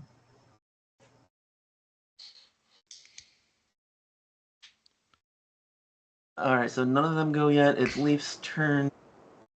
Next turn? Did I? Oh, that's... No, we're start. God damn it. Okay, that's when you click next round. Alright. So now Leaf goes, And he doesn't have anything to do except hit something with his Morning Star. Fuck. Alright. He's pretty good with that. Yeah. Right, he's amazing with his Morning Star. Did I even write it down on his character sheet? Yes! He has an attack bonus! That's helpful. Target. And strike. There you go. Yay. What? No, it doesn't... What? No, it doesn't do that unless he critically hits. Hold on a second.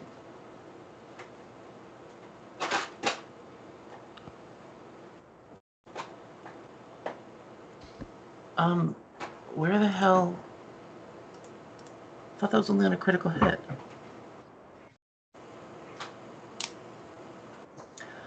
Okay, I've been counting that wrong when he does damage. Alright, well then, never mind. We haven't even seen him in his final form yet. Yeah, apparently. He does 13 plus bleed damage? Alright, so damage that guy? Wait, no, not him, damn it.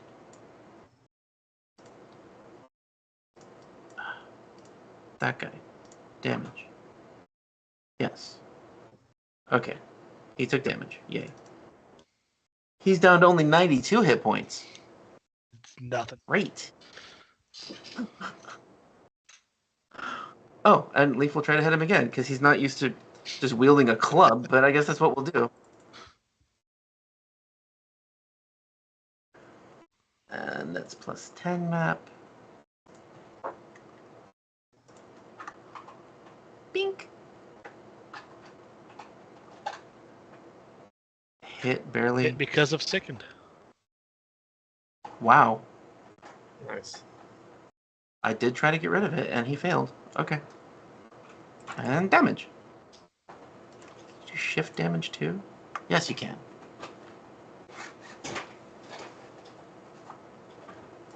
And select that dude to take damage.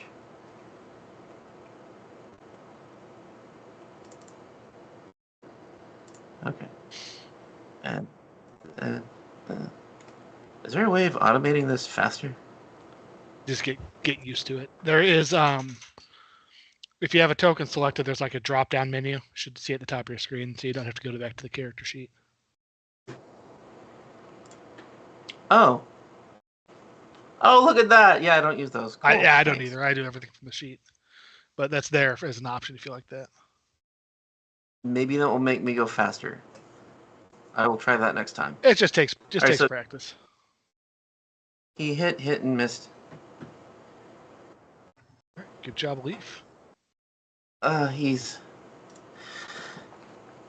he like hits him and it hits him again. He looks really uncomfortable in combat. And then he goes, "If we had magic, I could heal, but I can't." John. All right, Chad. Chad instinctively reaches down to touch his personal shield, which he doesn't realize he has, and as soon as his hand touches it, he's like, "Oh, wait, I've got my stuff." So he pulls up his hood real quick, and he shoots this guy with a ray. I can figure out how to do that.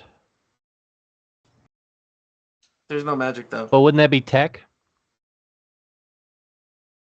I'm using, Wait, what are you using? his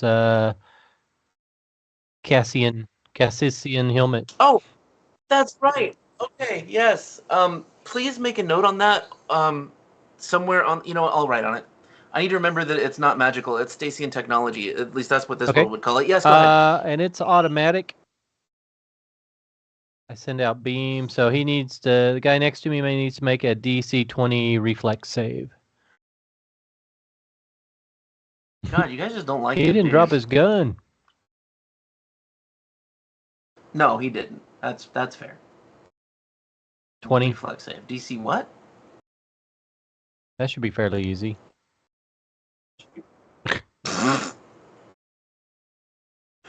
Yeah, he made it. Yeah. He still takes half So though, right? let's see, it's choice of cold or fire.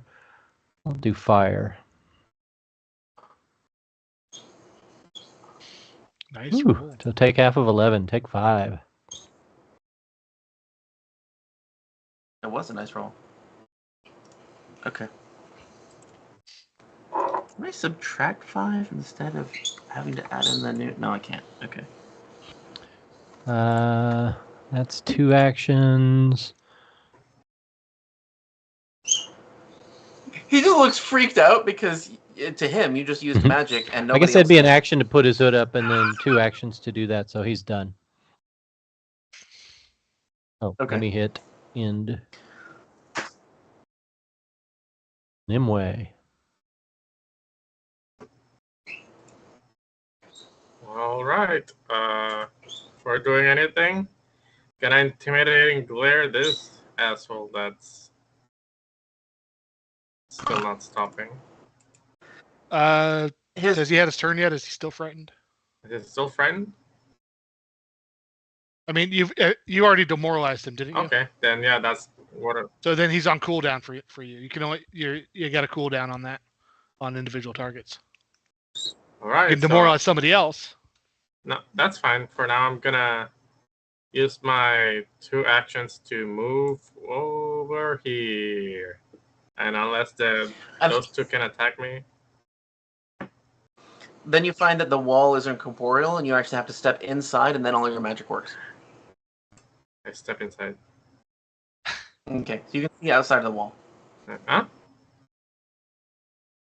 You can see outside of the wall just fine. Oh. And you get your magic. Okay, so those are my 2 actions. For 1 action, okay, now I gotta see my spells. Hold on.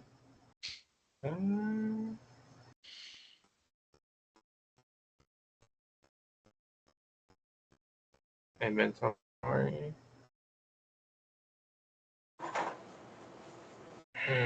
Okay, now we got a bunch of stuff again, which I gotta look at.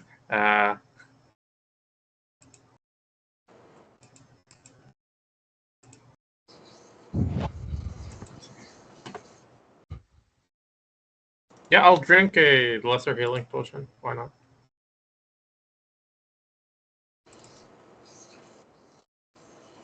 Oh, right. Potions, fine. Yeah, great. Here we go.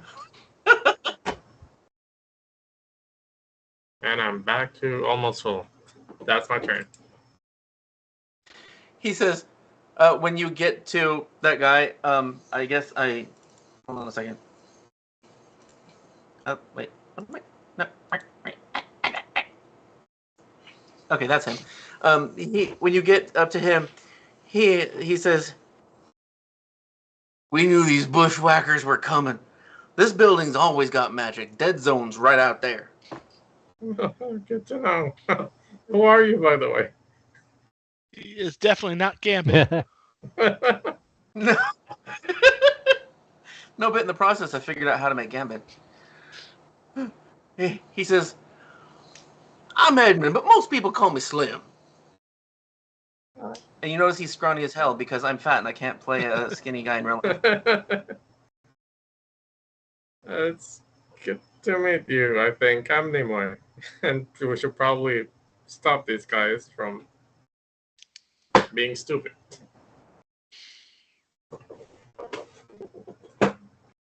He says, "Yeah, I'm betting Urshap will take care of those that drop their weapons."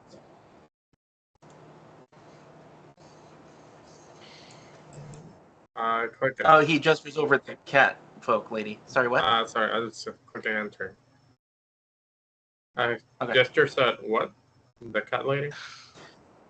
Yeah. Nice. When he says, "I bet Urshap will take care of the guys with no weapons." Yeah.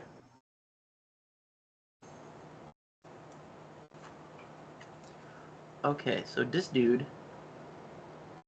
he's easy to find because he's the one that has all the goddamn conditions on him. Okay, so I'm going to try this from the top menu. So I select the dude, strikes. Oh, that's weird. It doesn't have symbols for the type of strike it is. You have to mouse over it to see what it is, and he's using the Giselle. plus 18. Not on himself. Oops.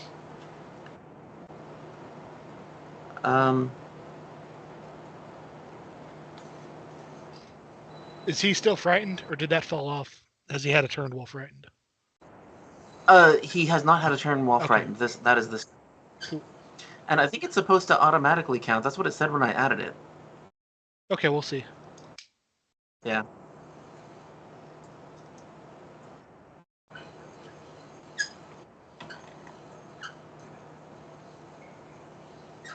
Damn. No, it makes sense. Okay. So I think it would be fun to just keep doing that, but it's not up to me.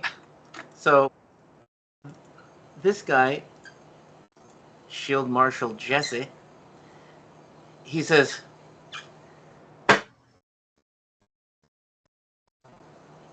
"I'll send Lovelace your regards!" And he starts running away with his tiny little dwarf feet. Run, dwarf! That sounded like you were just going, "Hoo-hoo, hoo-hoo." Who's he gonna send regards to?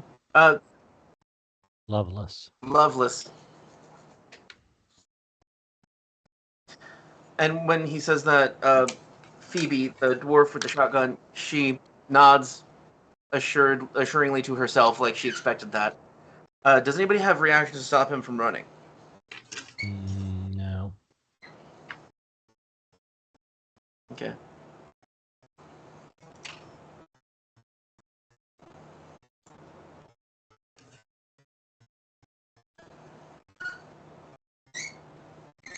Alright, so he takes off, and then the other one...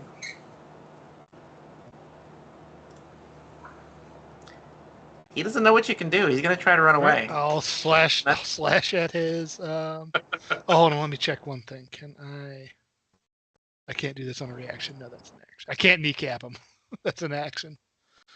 Oh, that would be funny. Alright, so yeah, just target him for an opportunity attack. Just plain old boring attack opportunity. No, not sheath. Wrong button. Sorry, I'm new to Foundry. As a reaction, I throw my weapon down.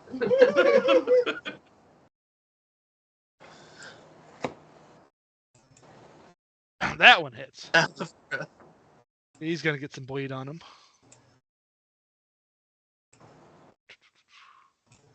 Yeah, weapon specialization, crit specialization.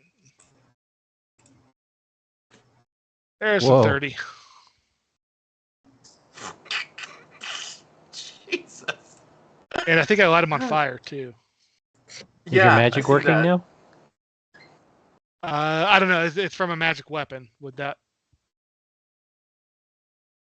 from my steering blade?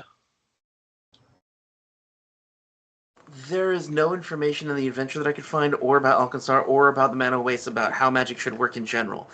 So I'm gonna have to say it. Oh wait, no. I should say that it does work because that's what the adventure expects, the way it's written. Okay. So it should be fine. Yeah, the weapon magic is fine. Stupidly. All right, but yep, I get bleed from my dagger weapon type, and I get fire from the steering blade as persistent on him.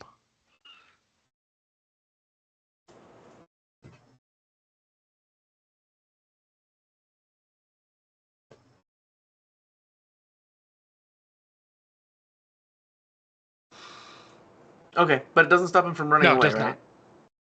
Okay.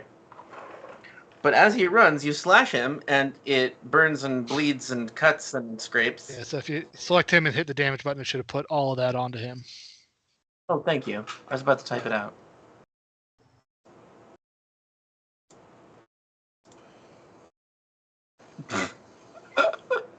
There was so many damage types, it just overlapped when I read it. So you slash him. Yeah, he's maybe like a hardened warrior, but he still goes as he runs the hell away. Yep. Run away. Run away. Run away. I still could get a kill on him if he doesn't roll well on his flat checks. Well, you could also chase after him if you wanted to. He can't. He's a dwarf. Yeah. He really can't run all that fast. If you have panache, you're even faster. Yeah, I'd have to get it back. I don't have it right now. Oh, that's people Yeah, bleeding so he and takes burning. 7 I'm like, more. what's that for? Wow. Okay then. Whoop. Whoop. Whoop. And he can, Okay, and then it's if you want to do the Huh? bookkeeping on it, he can roll flat checks. doesn't it Yeah, I automatically thought roll the it checks did. for? We must have that option turned off. Haha.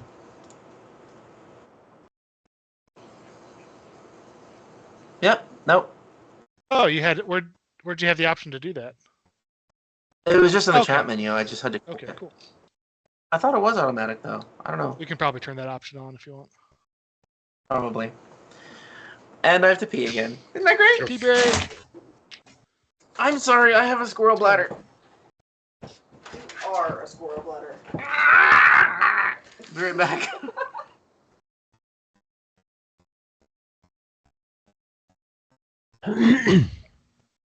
Are we? I'm gonna.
Alright, well, we're back.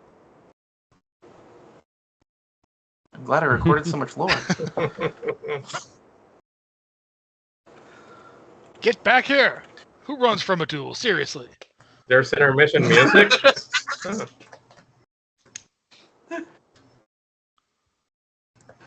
There should totally be chase music right now to get that dwarf. I was gonna ask what kind of chase music? Serious chase music or Benny Hill chase music? Benny Hill, it's a halfling chasing a dwarf, obviously.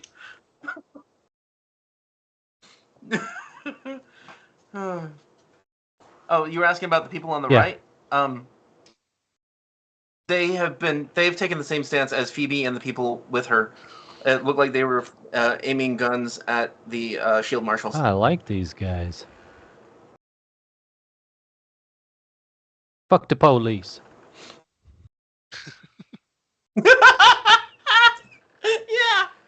Yeah. It's Phoebe's turn.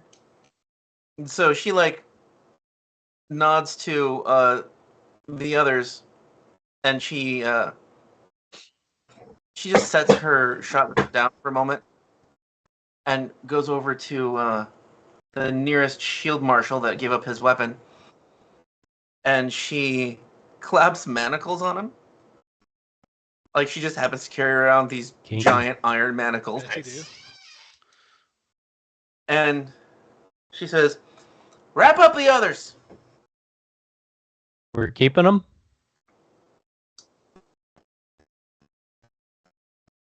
She goes, "We ain't keeping them. We're throwing them back where we got them. They're too small." She's funny. I like her. That's some good design right there.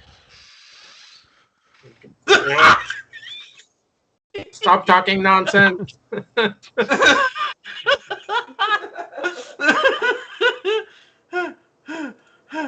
you ever told someone to stop talking nonsense? Did they actually stop? I don't think Nope, so. but she's...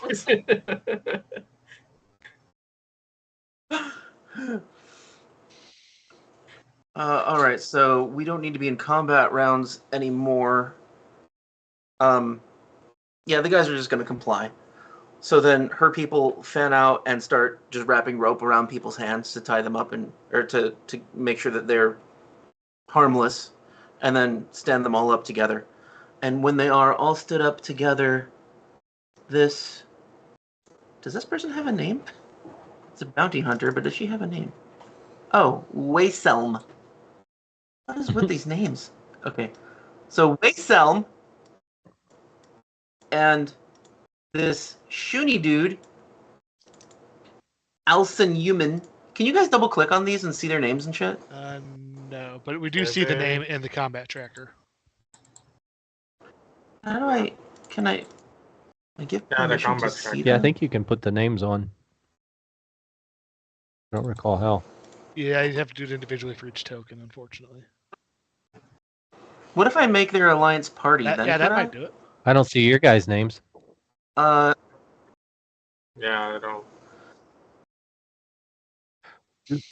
Yeah, it's an individual setting on each token, like whether you see the name when you hover or all the time. Okay. Oh well. All right. Well, then I guess I'll just say the Tiefling and the Shuni are the ones that are default in charge of these guys who get all tied up. And the Goblin rejoins the Catwoman and the Dwarven bartender. It's Honorless bunch. They got lost. They don't know the way to the duchy, and they got so embarrassed about it they decided to fight us instead of correcting their mistake. Hey, Which is, it's not a good take on the situation. hey, dwarf lady, I think you saved us. She goes, "I don't know about that, but certainly saved you some trouble at least, or me some trouble, since I'd probably have to break into the Shield Marshal's headquarters and break you out." By the way, what's actually going on? Like, who are you guys, and who the heck is Loveless? Why are you helping us? She says, "Lovelace is a deputy sheriff who thinks she's all high and mighty. She runs her own little thing from inside the Shield Marshals. You boys and girl will learn shortly that the law here ain't to be listened to, just to be avoided. That sounds like no way to operate a town. That sounds like fun and good. Honestly, I like We that. just helped defeat a monster. Why would they single us out? Yeah, that's true. Well, I mean, Really? You gotta ask that? Look at y'all magicking all over the place, making holes in reality. These holes have been happening for days now. Almost Holes? a week. what Mhm. holes? Things just keep flopping in from other places, like little trinkets and monsters and toys and weapons and carts, and we got... Have you seen a speedster? No. A goblin war cart.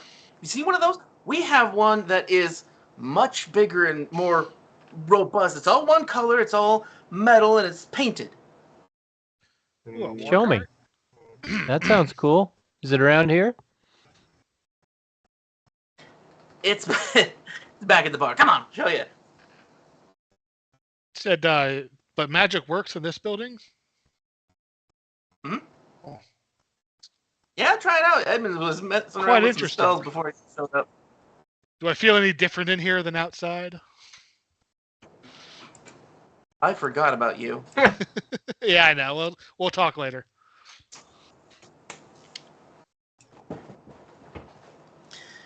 Well, yeah, I think we're gonna have to say, well, people didn't, Yeah, I guess we'll have to talk about it later. Fuck, I forgot all about that. Well, I didn't want to change right up front anyway.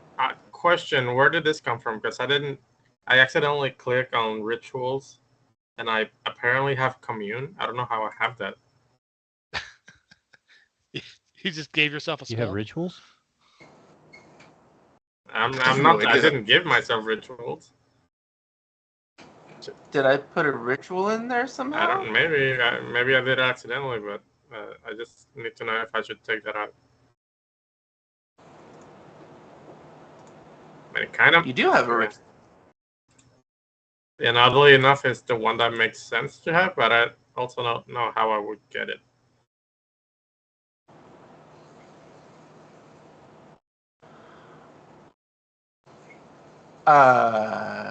What? I do not know. Please leave it there for now because it looks familiar. I want to see if it's tied to an item or something. All right. Well, obviously you're not going to be casting it right now, so let's worry about it later. I'll look at your character sheet after we're done. So did you I mean, it's above the level you could cast. did you say stuff's been falling out of holes all day? Like weird stuff? Yeah, like you. all over the place. Like a mechanical T-Rex and a man who talks in nonsense? Yes. Yeah, I might have fallen out of one of those holes. Mm-hmm. Yes, we all watched you do it. I don't think y'all want to know even how many factions are after you, that dinosaur machine thing, and Why don't everything you else buy that's us a come through the drink holes. and tell us all about it? Oh, honey, I'll do better than that.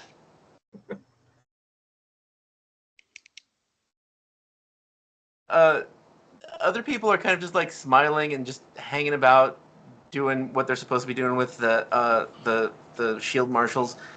Edmund, the guy that told Gambit. the gambler dude, Edmund, yes, Gambit.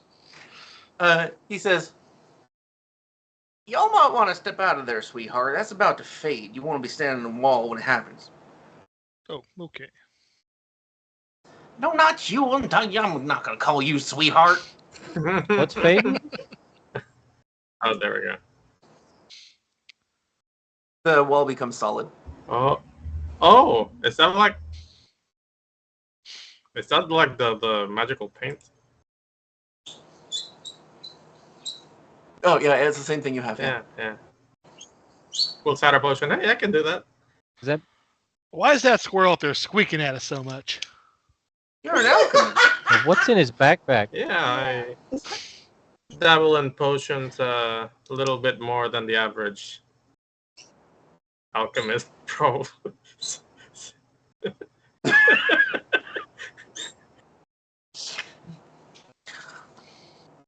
should get together sometime, compare notes. Oh yeah, that sounds See, fun. I got.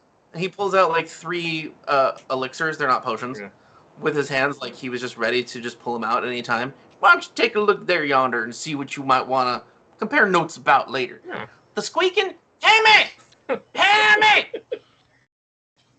And the squirrel comes running off and jumps onto his, jumps onto Edmund's shoulder as if it's like, a flying squirrel. Yeah. And he goes, "This here's Hammy. He's my little helper, aren't you?"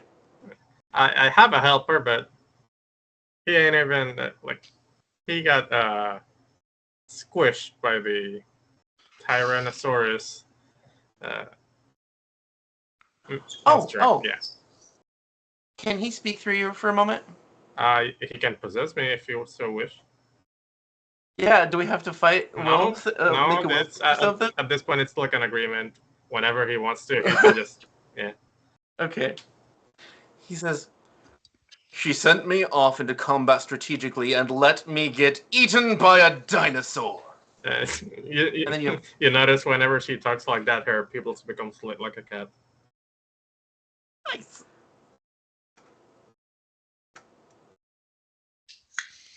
Yeah, that might have happened. I think I'm gonna have to.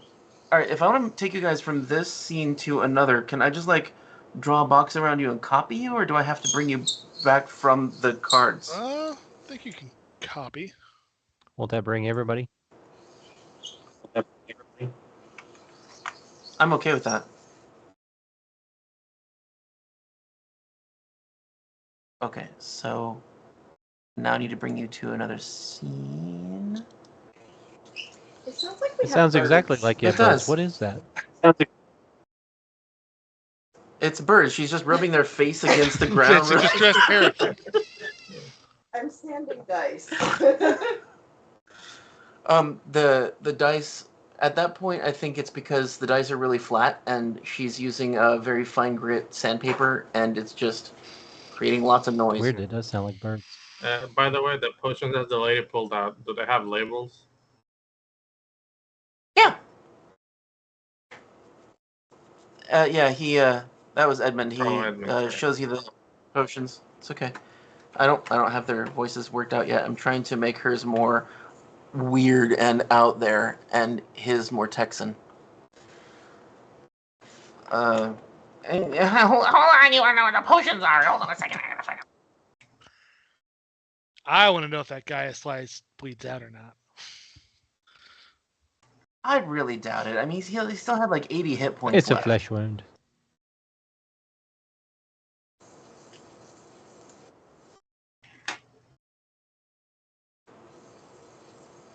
His pants are ruined, though.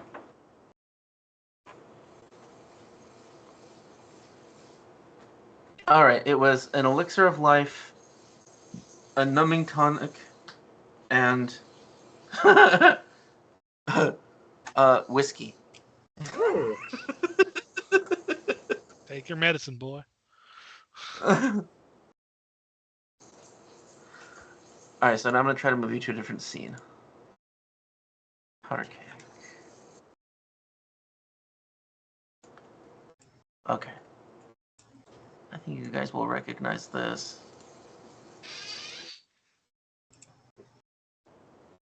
Ooh, we got sound.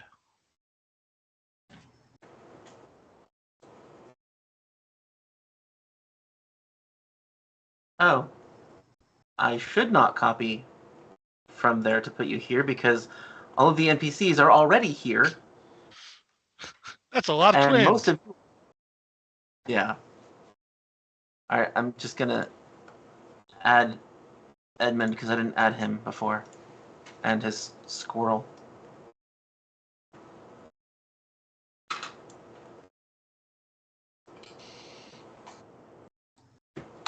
Ah! Hammy, you're locked in a wall. Boop. Am I missing anybody? I don't think so. The Shieldmarshals. Shit. Alright, well, I want to find out. What's going to happen if I paste in here? They pasted There we them. are. Okay. And I'm deleting the extras here. I really just wanted the Shieldmarshals.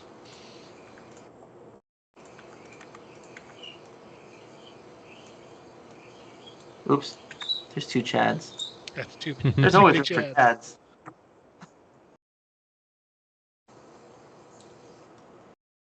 And there were 4 of these guys. Okay. So these Shieldmarsh goons. What? How did They got what? stacked up somehow. Okay. Like playing a game of cup and balls with myself.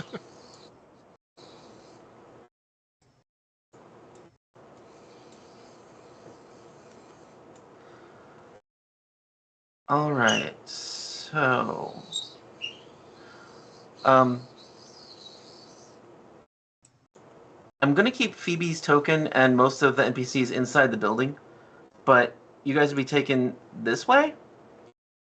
There's a shed over here and a shooting range, and a stablery. There's only room for 4 mounts, and she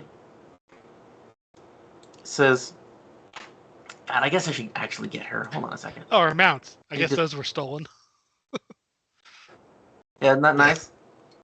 You're welcome. Sometimes I hate being a GM. I'm like, I feel bad. It's a story. Go with it. So she says, I want to show you. Oh, sorry, her voice. I'm trying to channel people I've known. She goes,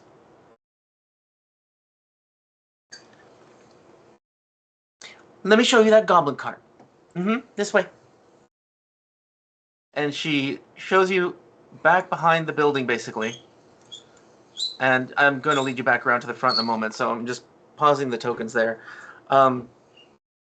It's a 57 Chevy, cherry red. That's a That is- car. I remember those historically. People used to drive those around. That's not from this time. It's very. Will you want to drive it? I could, if it's gassed up. I think they ran on gas in this area. Some kind of fuel. I'll go take a look at it. Oh, okay. And you find the keys under the visor. I have a history lore. Galarian history and geography. Oh god. I'm gonna love you rolling history to drive. I'll get in there, try to figure it out and fire it up. It probably doesn't take too much screwing around. You're familiar with technology in general, so you're probably just not scared to That try would be shit. super basic technologically to him. Yeah. Alright, it starts up. You're like, oh, I forgot the choke. You have to choke it. That's right. See, it works. You found this where? Came out of a hole? And to everybody else, this is roaring just as much as like the motorcycles from this town would. So if you're familiar with technology, it sounds just the same. If you're not, it sounds weird, but it's still the same era as technology. It's quite weird. She says, right out front. It just, bam, it was there one day. I don't know. She said, so me and, well, you know, a lot of mounts. It took eight horses and this big old fella. He's a half ogre. We don't talk about him in town. People don't like those types here. And you and me are gonna have to talk later. She says to Nimue. Mm-hmm. Yep. Dragged it back there, then covered our tracks. I don't know what to do with the damn thing. It's just I there. can show you how to use it. Drive it around. I don't really think you should. Vultures be circling soon.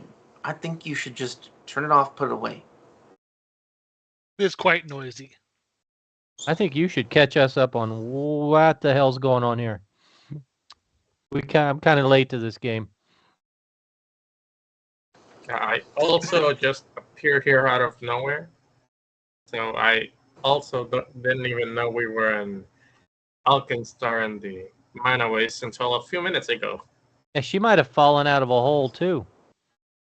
No, it was different for me. I don't come from, what is it, the future or present for you? Whatever. No, that's not me. Edmund goes, "Ha! See, I told you, Phoebe. Time. It's time. Mm-hmm. Time is happening all over this place." God damn it! Now I'm mixing her accent and his. All right, that's her. He goes,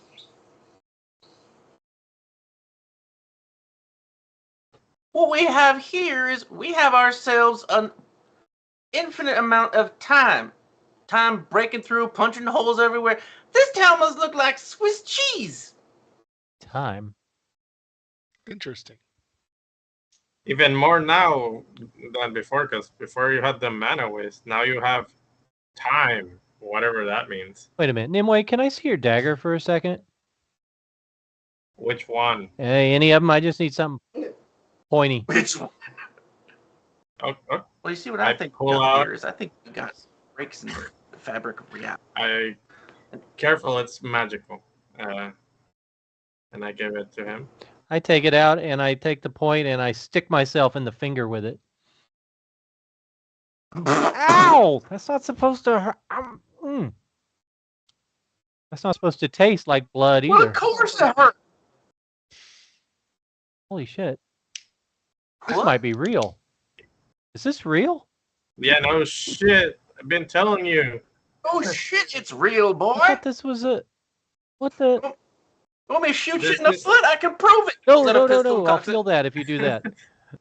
It's not a dream or Alright, a that's what I game or thought. whatever, man. You're just Talking nonsense. apparently in the past or present or whatever you want to call it. Holy crap, I didn't think that was even possible. Seriously, I didn't either. he like pokes a couple of you How- guys to see if you're real. Dodge away. Huh. Okay. Dodge away. Hey, grab my arm real quick. Do what? Grab my arm real quick. Okay. I grab his arm, her arm. It comes off. Ah! Drops it. It doesn't actually drop. It stays there in midair. See, like this can't be real. This kind of shit right I here. put it back in. I saw it back. No, it's just magical. We have magic in my time too. It's just, yeah, you guys go ahead. I gotta work this out in my head. I'm a little confused. Oh, here's your knife back. Yeah, thank you very much. He's just trying to come to grips with what's actually happening, so he kind of gets quiet for a minute.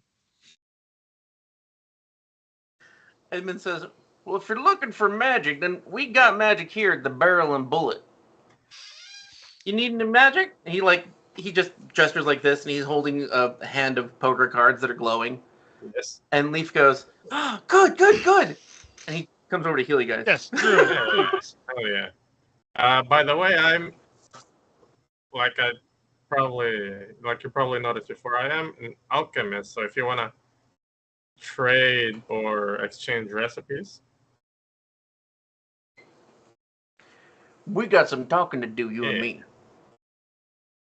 Why don't we go ahead and sit up inside one of the barrels? We can just, hash it out. all right. You got some pesh pine grenades? I love those things. Oh. They mess with people's heads something fierce. Oh, I need grenades because sometimes you can use magic, so I need to blast people somehow. Well, all right, we'll work it out in the bar, and then we'll go to my house and figure out what we need to exchange. I got my lab set up there. Yeah. I could use a nice Chardonnay. We can go to the bar. Phoebe just goes, "Ah!" and walks into Definitely need a drink.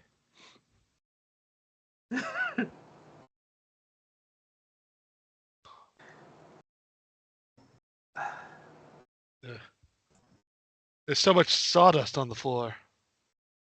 the bar. Did you guys listen to any of the lores that we're playing while we've been playing? No, I Not had yet, it on no. mute. Okay. Well, inside, I guess I will not grab Nimue because she just. Sorry, yeah.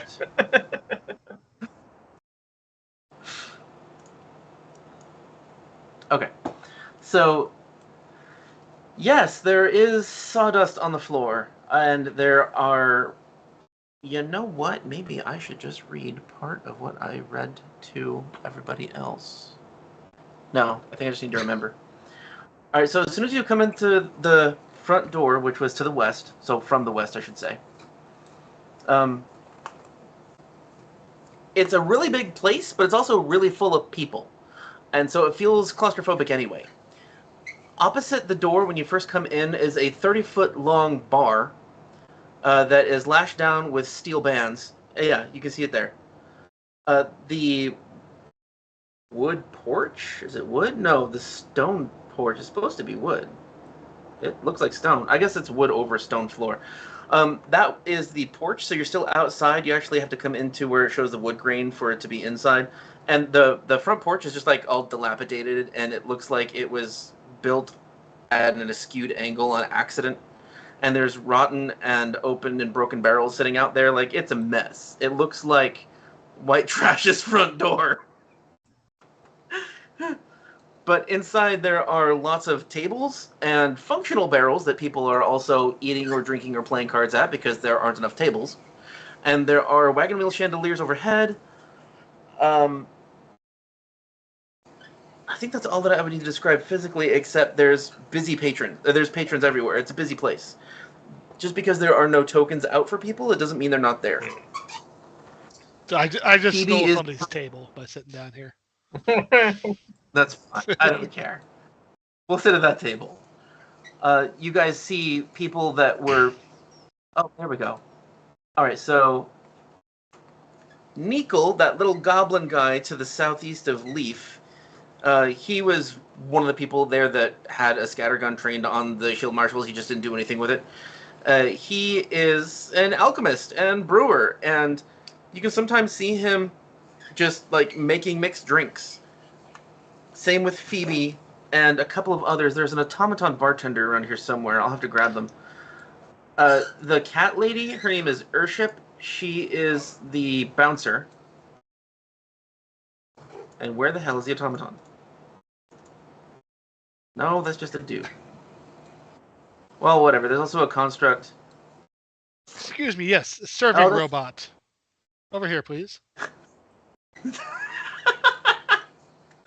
It's an archaic form of robot for Chad.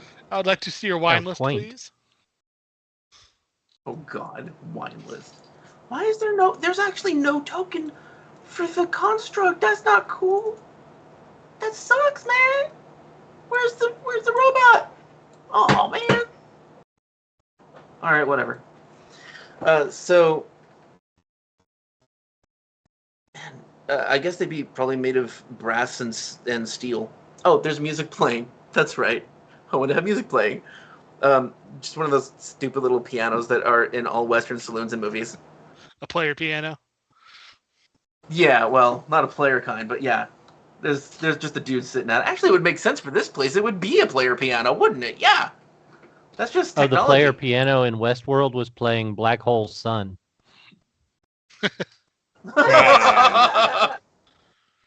Nice. I love the gunfight scene in town is to paint it black. Yeah. Wow. Yeah, I have not seen that. I think I might have seen like half of an Pretty episode. good show. First season was great. I kind of gave up during the second season. Yeah. Did it get worse?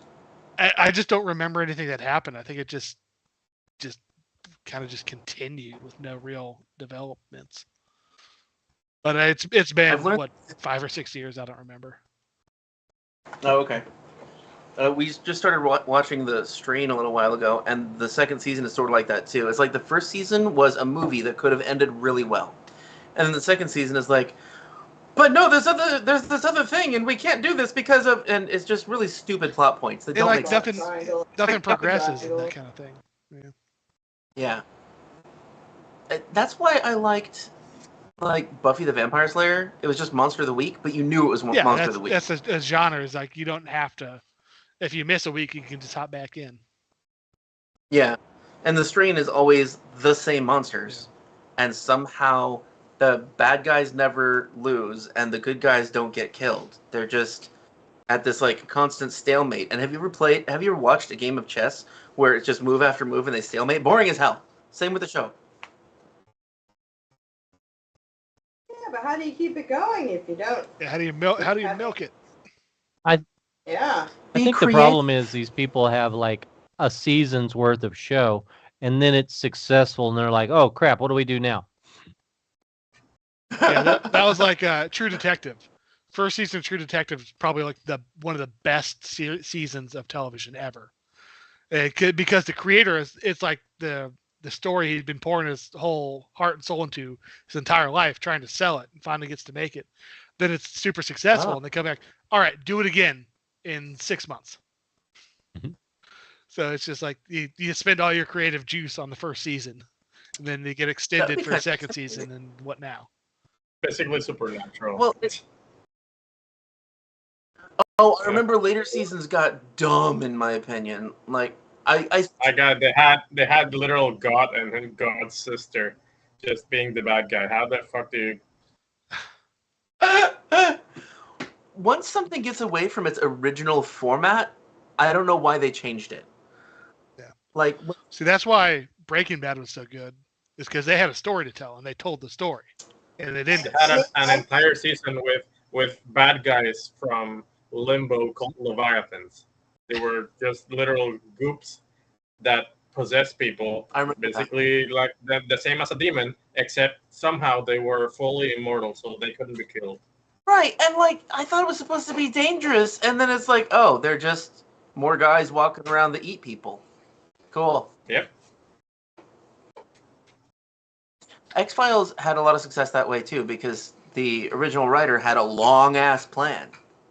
Yeah, until they replaced two of the two cast members. Well, even before that, they lost the main writer. So then it kind of just went random direction. I'm going to pull up something for this area because I don't have any pictures of her, do I? Ah, there she is. Okay, I just want you guys to be able to see her, not just the token. Yeah, I see her. Okay. That gun is much bigger than I remembered. Big gun. Wow. It's got an axe in it. Say, what is that? It's probably one of the modular dwarven weapons that are both guns and some other melee weapon. So that's probably an axe.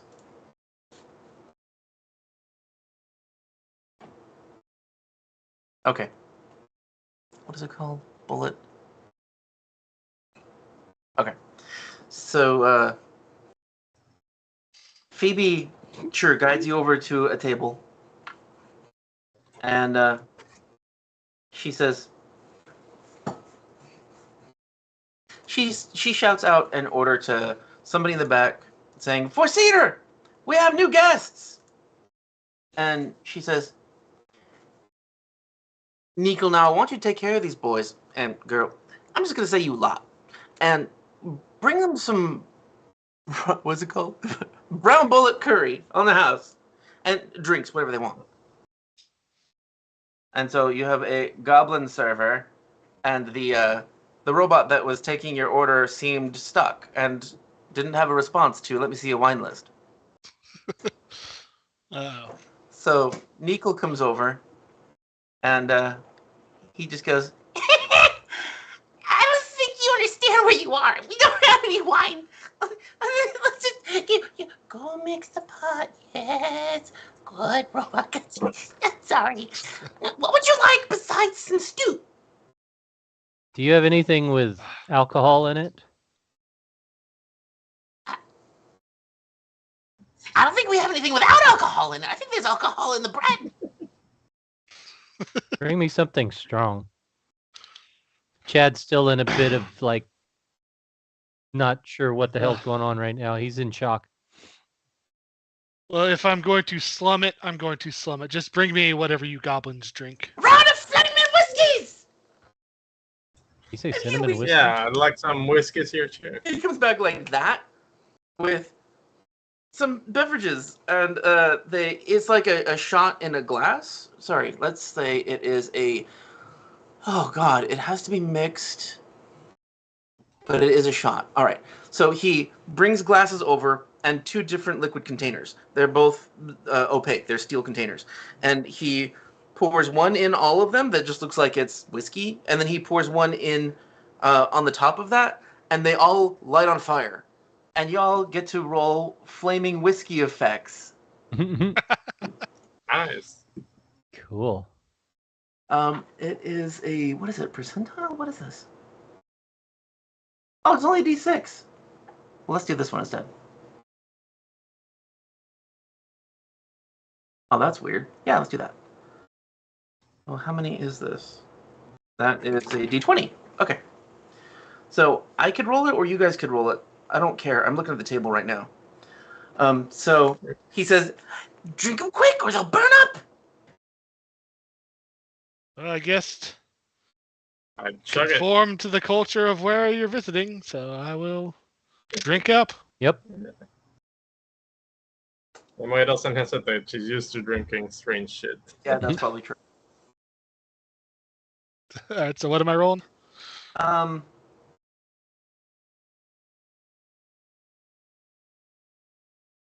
It's technically a D6, so let's just do the D6, and the next time you get a drink that's interesting, we'll do the D20.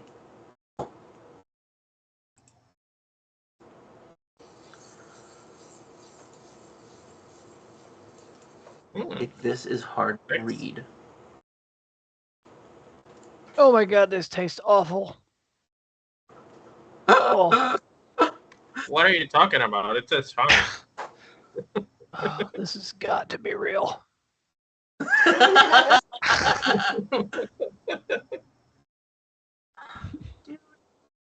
How do I... Sorry, the roll table is not conducive to actually reading it, just to rolling. There we go. So, all right, tell me what you guys got one at a time. 5 and a 6 so far. 5, burns mouth and throat, giving a -1 item penalty to linguistic-based checks and DCs for an hour. The drinker is unable to yell or sing for 8 hours. That's... Wasn't going to do that. All right. I was just about to make a performance check anyways, because I love this. I love this, but I'm pretending like it's beneath me and that it's swill. I'm going to roll performance on that. -1 now. Have Lief drink. Oh my god, that's horrible. That's mean. Especially when he's. Oh, no. Oh, this stuff is horrible. Oh, good acting. It's so bad. It is horrible. I can't even breathe. Edmund passes you his by sliding it. Like, What does maybe it was. What does 6 get me? 6. The drinker regains 1d6 hit points, gaining any excess over the maximum as temporary hit points that last 8 hours. Oh, I got D6 hit points. Mm-hmm. It's so bad. Maybe I should just make sure it wasn't that one and try another one just to make sure. I need another one too. Yes, you're right. Yeah, give me another Yes. one here. 2. The goblin is just thrilled. He goes, yes! And he does it again. All right. This time, Nimue doesn't drink it. Instead, she wants to reverse engineer it to learn the recipe. Oh, okay. Yeah. You can do that a little bit with taste, but you'd have to actually separate it into component parts, and it's currently on fire, which means that it's deteriorating. So Okay, I'll ask for the recipe, then I'll drink it. Okay. Probably need a sample of it without it being on fire. Yeah, honestly. So roll a d6. That's 1d6 HP. Yeah. Oh, it was 6, yeah. +4. 3. Sets clothing on fire, dealing 1d6 persistent fire damage. I have a potion for this. Where is it? Fuck, whatever. Is it your quenching potion? Yeah, but it's way too high level for just this. Oh, that's Does Lief have the rousing splash? yes, feature? thank you. And you can cast here, so Lief cast rousing splash. You're doused in water. It goes looks like a out. wet dog. You don't have to roll. It goes out. Actually, No, it is truly disgusting. Actually, Presty, clean herself. That'll work. No longer wet. Did anybody else want to roll a d6 for the second drink? Yeah. Oh, Sirlin has flipped a gold coin to the goblin. Okay. Nimue is looking a little bit like crazy. I was like, how do I make this? Can someone tell me that someone had the recipe? How do I make this? Nico goes, my secret recipe! And he walks away with it. Hang on, I can. She says to herself, or to Neil ourselves, he says, I'll get it somehow. We'll get it. I can tell you what's in it. Can I see it? I squint. What's in it? I kind of protect my drink, like you're not taking my drink. That would be inappropriate.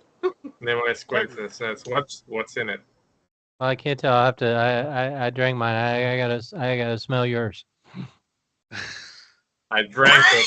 Oh, It's Chad a lightweight. It set me on fire. he's seriously a lightweight.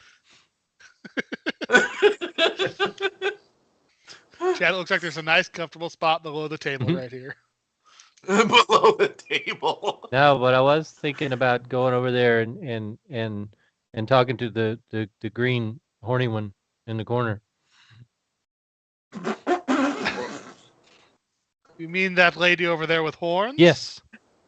Probably shouldn't start your conversation calling her the horny one. Just a little advice man to man. One can hope. Hey, it might work. Who knows? He went from being in shock to being heavily buzzed, so he doesn't know what's going on now. Okay. Oh, that's a D20. That's a side effect. Okay, so how does alcohol work in the system? Should I just make it up like I've done in other Just make it systems? up. I think it gives you save versus fear effect or something. It makes you more brave initially. I have alcohol in my inventory. I can tell you what it does. Oh, okay. I have like 20 bottles of alcohol. You have a lot of stuff. If you fail a saving throw against alcohol, rather than initial saves, state, the only way to increase alcohol's affliction is to consume more alcohol. So you become. It's a poison, so it's a poison. So it's in stages. Okay. Stage 1, +1 saving throws against fear. Stage 2, you become. So everybody should roll a fortitude save of DC 12. Yeah. I was wondering what the DC was. I'm like, that's 15 for something else in the bar. Oh, I automatically passed by +6. Yeah. I don't even know why I rolled. I got a more than a +12. We need some more of that, some more of the powerful stuff. I can make you some powerful shit. Like, if you can always make the saving throw, then you can never get drunk. That doesn't make any sense to me. That's horrible. Yeah. I'm sure there's some powerful stuff. Nick slams it down. Nimue slams it down. Says, "This is some weak shit. Give me some more. Give me some stronger shit. Where's the strong stuff?" No, let's just say that any of the mixed drinks here, including the flaming whiskey, you automatically fail. But also, this is just from my experience running games, and also just because it's more real to life. The first drink that you drink in an hour doesn't actually affect you as per the like alcohol poison rules. Might make you tipsy, but it doesn't like impair you. Stage 7 is death. You can drink yourself to death. Oh, it is. That's nice. Yes, alcohol is considered poison. You have to get. Wow, stage 6 is unconscious, so you can't willfully go from 6 to 7.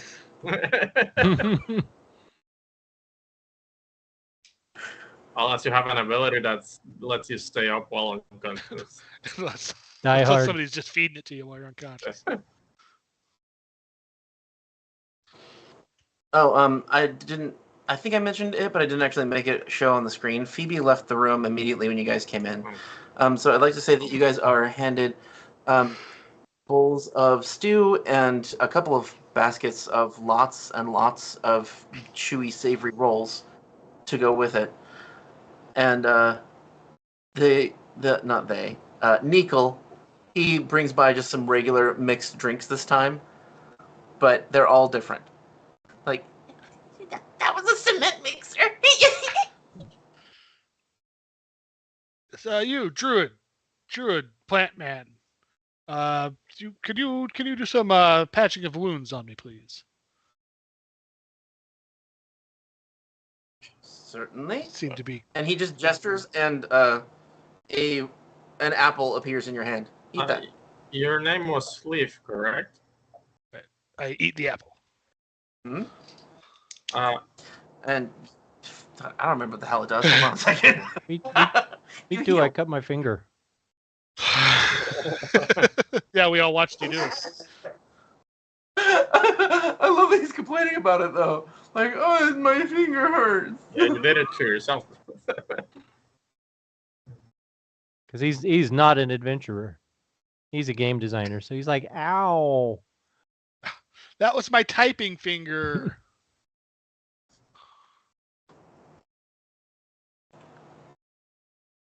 I should look up this spell. I'm sorry. You can keep talking. I'm just looking up how the healing works. We're gonna talk to Lief. Your name was Lief, correct? Yes. There was something very peculiar I saw in the cart before we went here, and everything happened so fast, and we kind of ended up here. What do you know? What was all that green lightning about?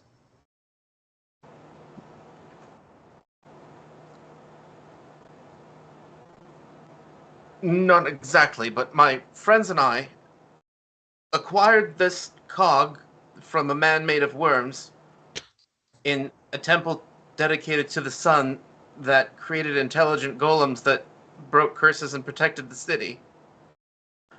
And it's apparently magical. We had no idea what it does. I'm sorry. All right. And you say I'm talking in Yeah, 'cause nonsense? What did he just say? None of that made any sense. How did you not understand that? A spaghetti monster? What did he say? No, a person made of worms. It makes total Oh, that's sense. I even think our worse. druid Are you friend not here has been understand- hitting the cement mixers early. Yeah. These are good. They're tasting better.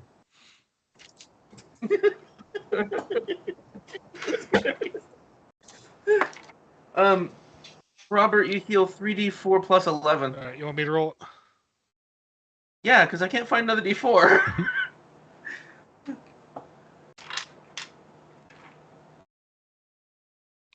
19.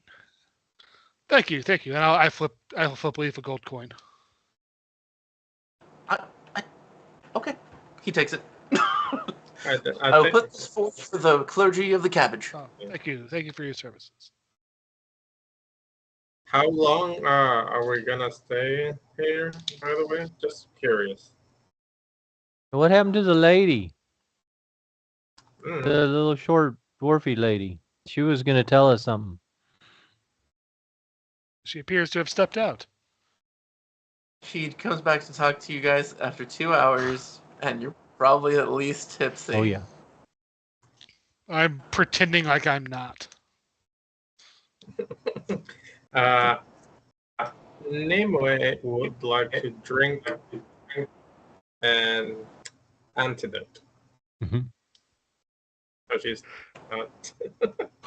Yeah, Okay. she's fine. Buzzkill. Literally. Literally. Jinx. You owe me a beer. Hey, you future boy. Why don't you go talk to the horned lady over there? That is a great idea. I mean, she certainly looks like she's just waiting for somebody to come interrupt her night. I bet she's never met anybody from the future. She's definitely open with that. Wow. You are talking like someone drunk. Like, have you hung around with a bunch of drunk people before? Sometimes. Look! Did you see that? She was looking at you, but she looked away. Oh. So great. All right, I'm going in. All right, I get up, kind of wobble a little bit. Thing is, he's a lightweight, Nice knowing but he you. has a really high con. So he gets drunk, but he doesn't like get beyond drunk. He just stays kind of in the sweet spot. Nice. I want So that. he kind of wobbles his way over to her, little stumbly. Sets down. You got this. Oh yeah. Hey. Hi. I'm from the future.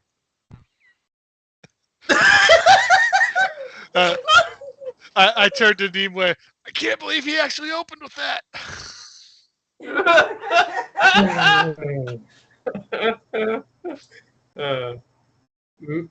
Probably the first time in forever since Nimue just gonna facepalm like, oh, okay, he's doing it. Well, I know an orc that would really dig her.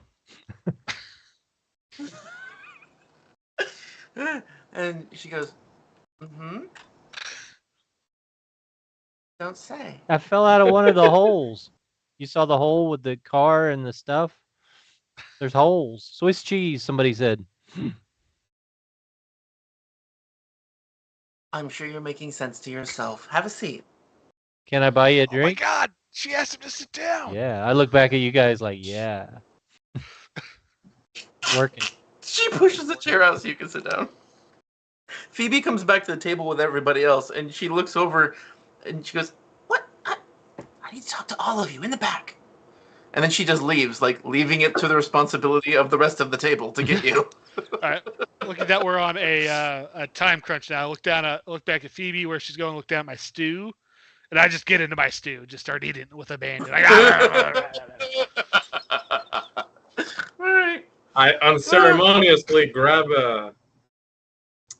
Alright, well, what's Chad. gotta remember names. Chad. I grab Chad by the arm and just drag him to go to Phoebe. I got an Come important on, meeting, but come on. don't go away. I'll be back. You can buy me a drink Okay. later. I'm Chad.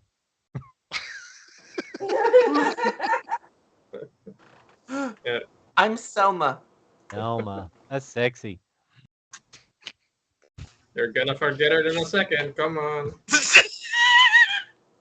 She looks shocked when you say it's sexy.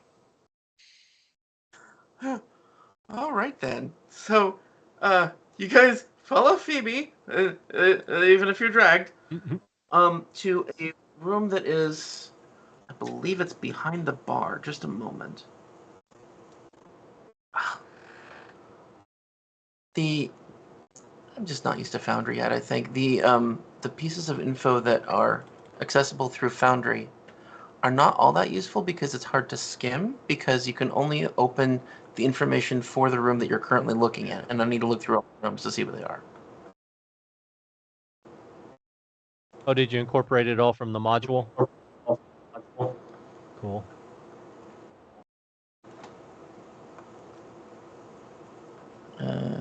It's 14? 14, I think it is.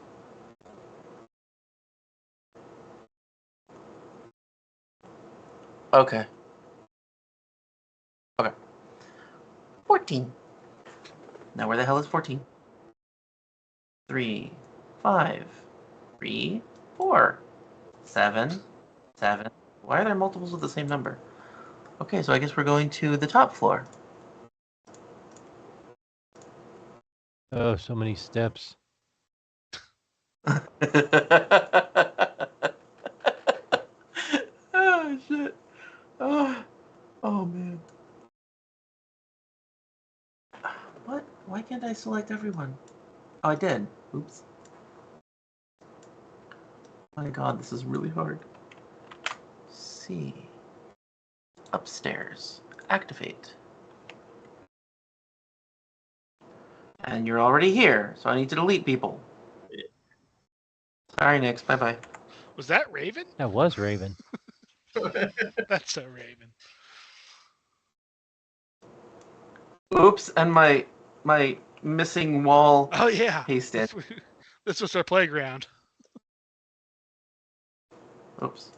Leaf is stuck in a wall. Still stuck in a wall. Wait, where is... Wait, we're massive.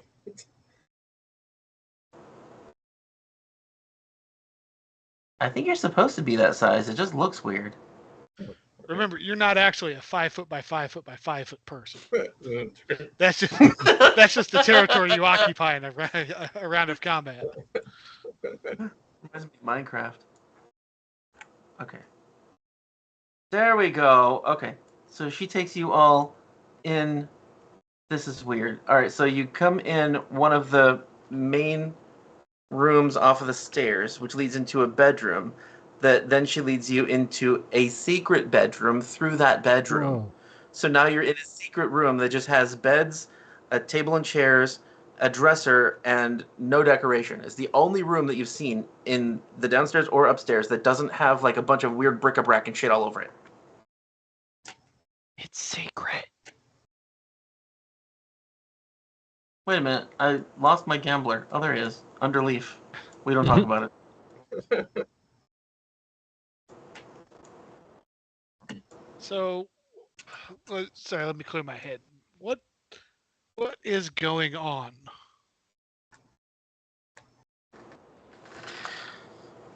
Honey, I don't know. But I have it on good authority that you four, can look into this. And should. Y'all have the magic and capability to endure that dinosaur. Then you have the capability to investigate what's going on with the holes in the city. But you can't take your Goran with you. Oh, goodbye, Druid. Why? Why not?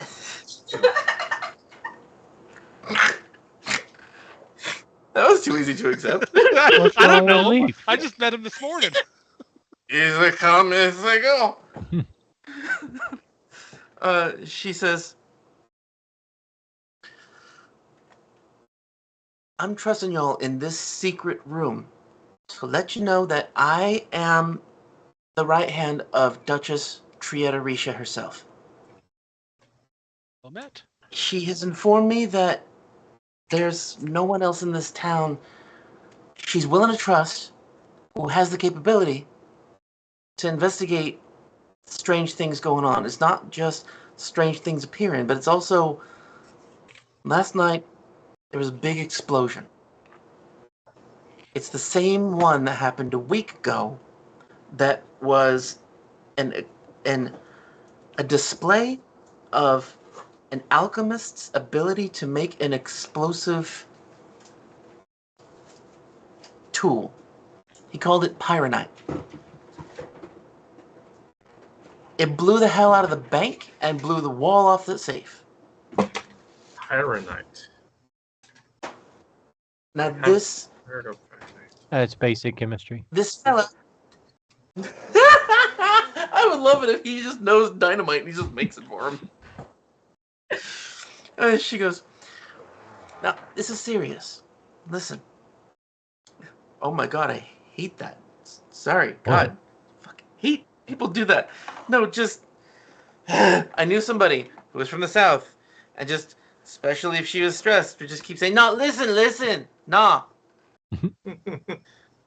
And now I'm role playing it because it happens. All right, so she goes, and you listen real good. See, this explosion was more than any caster wielded a fireball. Bigger than meteors. It was massive. And it was only a little tiny piece of this pyronite. Next eyes Now we begin to thought shine had- and glitter. Nimue. What'd you say? Nimue's eyes begin to shine and glitter. Of course they do. It makes sense. Alchemy. Oh, and you hear this purring in your head. Yeah. She says, we thought we had the formula contained because we spoke to and took into custody the creator. Someone has copied it. Very afraid of this getting out into the wider community. If it spreads beyond Alkenstar, the Duchess is concerned that we will lose a very powerful strategic implement of war, demolition. Its uses are limitless. And if somebody else gets their hands on it, like Nex or Geb, they could go back to war and we'd be caught in the crossfire. We'd just be a crater. So she wants this formula suppressed and the scientist taken into custody. Problem is, nobody knows where he is. I can tell you who it was, but we can't find him. So I would suggest going to the Church of Bry or going to his old neighbor and finding out where he might have gone.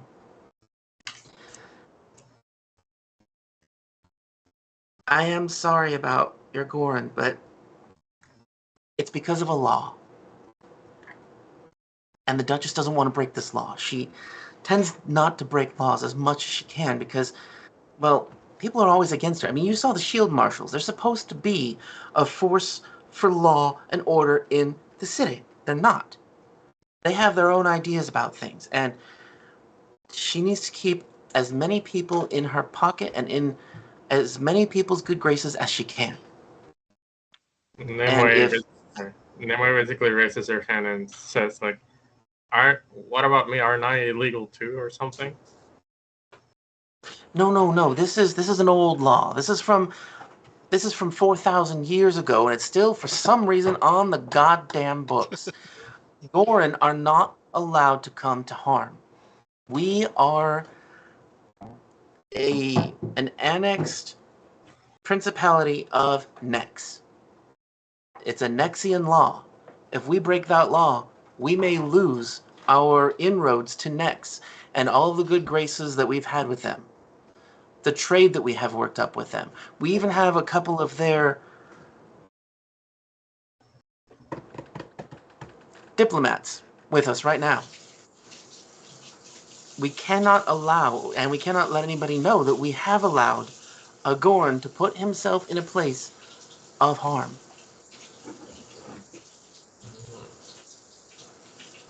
I don't really know the law myself, but I have it on good authority that nobody should know that he's even involved with y'all or was involved in the big dinosaur thing. So what are you going to do with him? You're not going to hurt him, are you? No. And Lief says, "This is outrageous! Why can I not be permitted to do my own actions in my own... Well, because of my own home. My nation is one that has supported Nex." And she says, "Honey, do you know how many of you are left? 240. You've diminished over 40 centuries. It ain't my call. I'm sorry. But you're out." And he looks offended. He's like...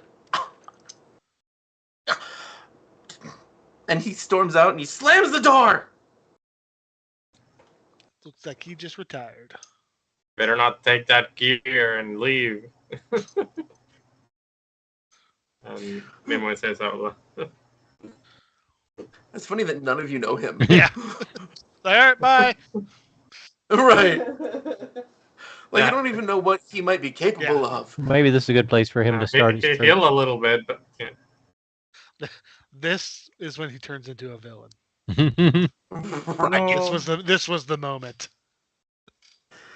Phoebe opens the door quickly after him, and she says, "You have a sweet job in horticulture. We need your help with the farms." And he just goes, "Ah!" What the heck was that noise? I think they're trying to protect you somehow because we don't have you guys in the future. He's out of the room. Did you not see him leave? Well, yeah, he could Chad? have theoretically said that loudly through the room, but yeah, Leaf's going downstairs at this point because we have you in the future. That's So yes, I am excited at the opportunity to help out the Duchess. me too. Actually ecstatic. However, first thing I want to do right now, because we're in private, exchange recipes.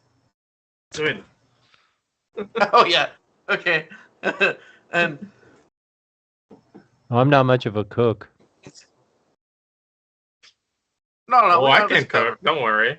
I'll cook for everyone. We can cook you up a mess. Oh yeah. You know, I have. Hold on a second. And he pulls out his formula book, and it's only about like that big. Like I had the book. It's in the other room. Whatever. It's a small leather-bound journal, and he opens it up, and you see that the writing is so goddamn small that it seems unlikely that he actually wrote it himself with those hands. Nice. And he says, "You can take a look there, sweetheart. I think we're gonna have to mosey on back to my place though to really experiment." Yeah. That sounds good. Well, do we really? Because I don't know if you've noticed, and she points to the cauldron that's been following her. I forgot. It's just been a cauldron walking behind you this whole time. Oh yeah. Just wait till we find out how she flies with it. Yeah, I'm curious. I'm picturing a hat though. She's gonna pass him her recipe of potions, and she's gonna find out it's a level above children's handwriting.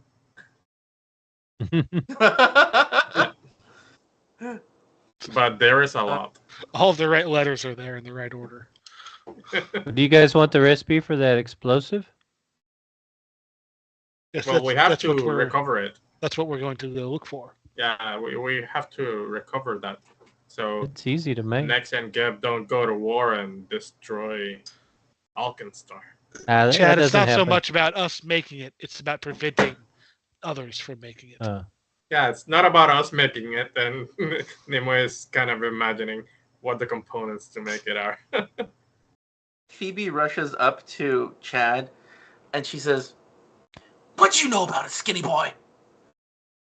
You keep that to yourself." Oh, okay. And she's like trying to get in your face. She's a dwarf, so it's kind of hard. But she's like putting her hand up I'll in your bend down face. so it'll help. And she goes, "If anybody knew that you knew it, Oh. you keep that silent." Anyway, Good to know. I have. There's pay in it for you, but hold on, I can't multitask. I have to actually find what I was going to read first. There it is.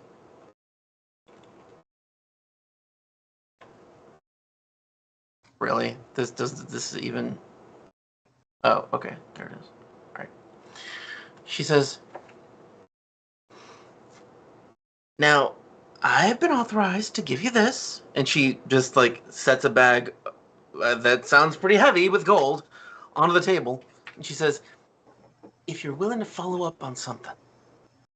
See, last night, and now I'm reading. Feel free to interrupt if you want.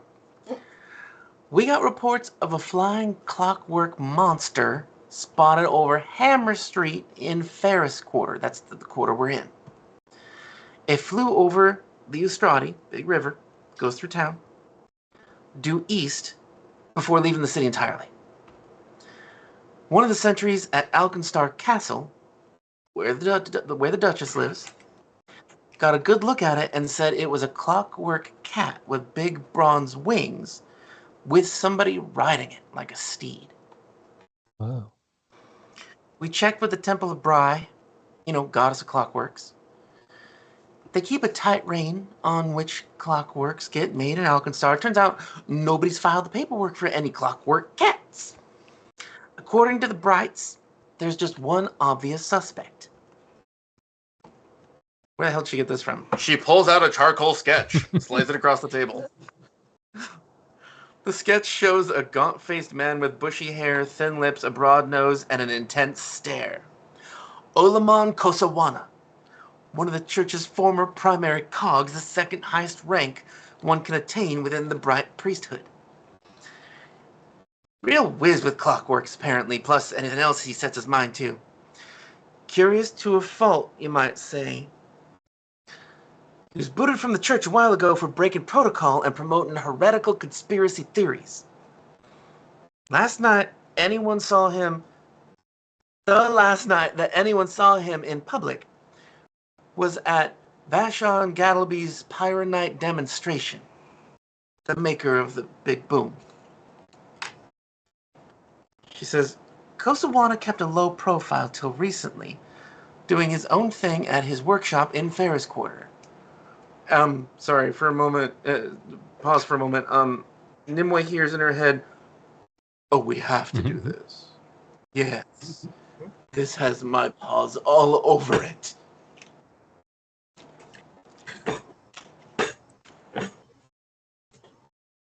We have to get that recipe.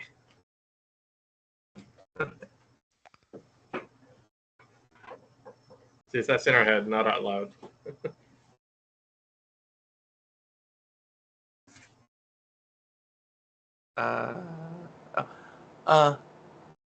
She says, we've gotten a few complaints from neighbors of loud booms coming from the workshop, but nothing serious. Well, the same night Sentry saw that flying clockwork cat, one of Kosawana's neighbors says he saw the old man fleeing the premises, some gun-toting goons in pursuit. Sounds like one of the local gangs broke into the place and our man hightailed it out of there. Now, here's where it gets interesting.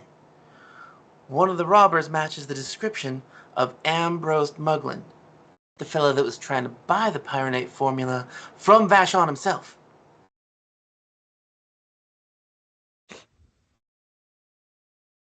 Why? She clasps her hands behind her back and turns around to study the whiskey bottles? No, we're a private room. Whatever. She says, maybe it's a coincidence that Mugland, who failed to capture Vashon Gattleby, leads a gang of toughs to grab this Kosawana guy just a few nights later. But I don't believe in coincidences. I want you to check it out. She says, there's 200 gold there. Go search Kosawana's workshop and talk to his neighbor. The priest of the Temple of Bry will have the address. While you're at the temple, maybe see about looking into whatever heretical poppycock got Kosawana in hot water with the Brights. Could give us some clues as to where he went. At any rate, the Duchess wants you to find him before Mugland does. Ensure his safety, find out what he knows. If you manage to figure out that Pyronite formula, bring him in so we can keep him safe. And I do mean safe, away from the Shieldmarshals. We don't want none of them coming in. Okay, that was a lot. I know. Yeah, it sure was. So we got 3 peoples of interest in that. Olomon Kosawana, Vashon Gallaby, Ambrose Mugland. Okay, so Ambrose is a landowner that you know of here. He's an investor. He tried to kidnap the dude that made the Pyronite. That's really the only reason he's mentioned, aside from that he might have been the one who hired the goons to go after the guy you're looking for. So those names don't really matter he's much the right money in the situation. Probably. Do we know the name of the inventor? Yeah. Vashon Galaby. Yeah. Vashon Galaby's I can- the inventor. Ambrose was trying to get the recipe from him. And Ambrose probably hired Oluman Kasawana. No, he hired goons to kidnap Kosawana. Kosawana was actually, I guess it wasn't mentioned here, but it should have been. So let's say it was. Kosawana is actually friends with Gatling. Okay. And so he was trying to figure out the Pyronite formula as well for some reason, and they think that he succeeded. And And okay, go ahead. he's also an inventor in his own right, and he was probably the one who took off on a giant metal cat, which I should mention Sir Lin knows is illegal to fly in the space of the town without a permit. Good to know. But Nimue doesn't know that. Okay. There's Vashon Gattleby's name in the Discord.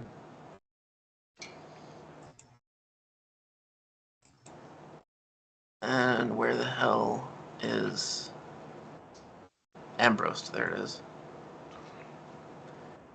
Do they have to name the guy who owns a group of thugs, Mugland? Yes. Welcome to Mugland! Huh, that name sounds a whole lot like Thugland.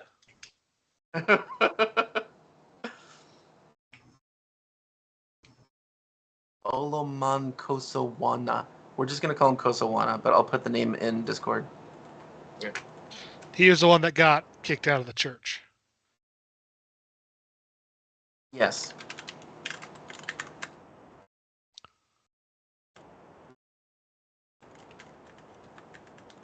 We're doing, what was it that they said? Like heretical stuff?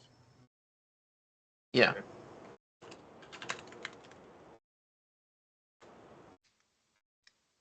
I'm writing all of this in Discord that I can. Yeah, I think I got it now, but I'm not going to remember this at all next week. Oloman Kosawana, quote unquote, possible friend?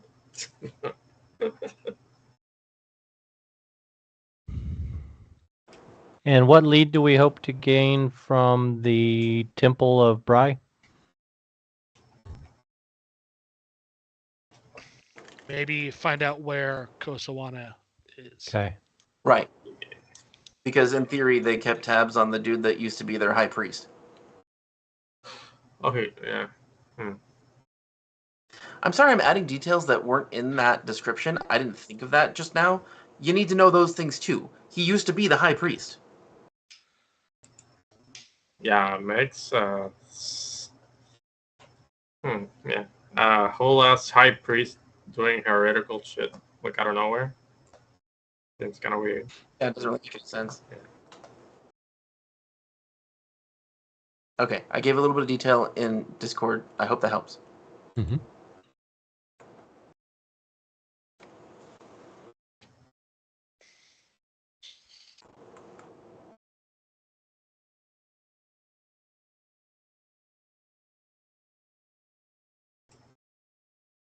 Okay, so in theory, the adventure thinks that you should go to the temple or find Kosawana's neighbor and find out information. I don't know why you would bother doing that. And it makes sense to go to Or- the temple. Yeah, that was my thought as well. Okay. Yeah.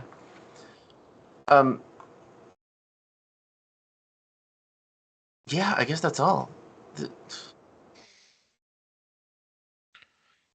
Hold on a second. Oscar picture.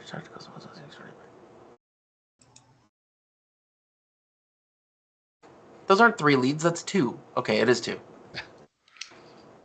It says there's 3. The secret lead. Yeah, the one that the GM isn't privy to. I'm feeling my drinks. I think it's time I head for bed. Miss Phoebe, is there a room for rent in this establishment? Nick falls asleep here. And Jesus. Phoebe goes, 2 silver a night, yeah? Well, never mind, she dirtied the sheets now. Oh, honey, get up for a moment. Let me show you one way you can get around the town much easier. Come here. Stand up, stand up.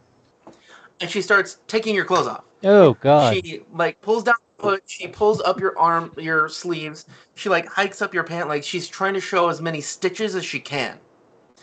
And she says, now folks won't think you're a mutant. Sure, you look strange, but you're not a mutant. If you just walk around with a hood all the time, people are just gonna throw rocks at you out of nowhere, or just yell mutant and you'll get shot in the face. My hood is sort of magical. It makes me look indifferent, and people pass their glances away from me. What about where magic don't work? Shit, that's right. Yeah. So what do I do? If you show off as much as your component piece, what the hell are you? Part flesh warp? Part something else. Okay, right. Yeah. Don't say the F word in town, though. You are a unique creation. Okay, so you just show off as many of your little pieces and parts that are different as you can, and people at least won't think that you're coming to do them harm. They trust undead and stitched up monsters more than they trust people with two heads or 3 hands. So gross. That's the opposite of what I'm used to. Okay. Okay. No, remember, we got vampires walking around town. You got vampires with all the time. Mm-hmm. You got vampires. In fact, we sell our winter wine to Geb, and they sell us their food. Huh. This place is not as bad as I thought. She takes off her hood and basically shows as much of herself as she's showing on her picture. Ooh. I avert my eyes. Anyway, Miss Phoebe, I'll be renting your nicest suite for the night. No. You want a suite?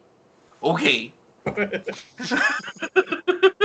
And she takes you to a room. She says, "Just you? Yep, just myself. One? No. I don't need to know how many guests you have.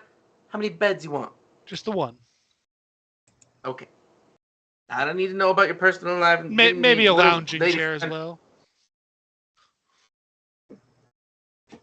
Lounge chair? He wants a lounge chair.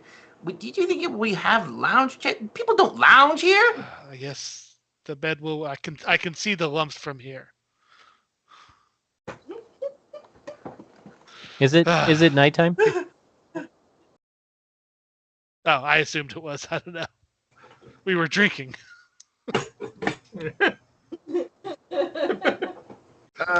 What time of day did you get here? Let's say it's 4, because you got here at just after you got here in the morning. No, last time we roleplayed before that, you woke up in the morning, you traveled. I don't care. Sure, it's nightfall. Yeah. Okay. It makes it work easier. Otherwise, honestly, I like we're to getting think wasted at noon. I like to think since Nimue was in the other side of the world, basically, or in another continent. So she feels like she's gone through 2 days in a row. So she's just You're a bit jet lagged. Not better, but yeah. Yeah, she would be. That's a good point. So yes, I'll pay Phoebe a gold coin for a room. Phoebe says, "Now I want it to be clear that Edmund here is getting hired too. You might need an alchemist on hand, and he never gets lost. He can lead you around the city with his eyes closed." That'd be good to have. Good to have a guide like that, I guess, as long as he stays out of the way when things get spicy. You just worry about yourself there, little son. I can take care of myself and mine. I'll take care of me and Hammy and the little woman there too.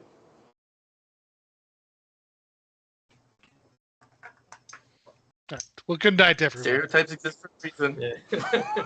Good night, everyone. I must get going to bed as he hurries off and closes the door behind him. Roll perception. Myself? Okay. Yeah. I will make it a blind check because I don't know what's going on.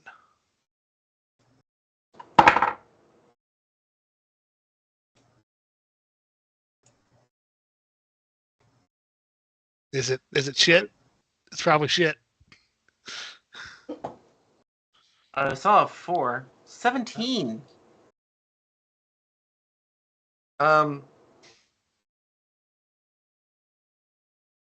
Okay. Nothing strange. Good night. You hear the door is locking and a chair goes up against the door. When you turn around, there is a squirrel with a backpack on your What are you pillow. doing in here? Oh! And he goes. I get the chair out from the door and I unlock it. Please go. Please go. He pulls his bag off and he goes. He sets it down in front of himself and he starts rummaging around in the bag. And he pulls out like this length of like a Band-Aid, but like super thick. To him, it's this big. Of course, it's not for you.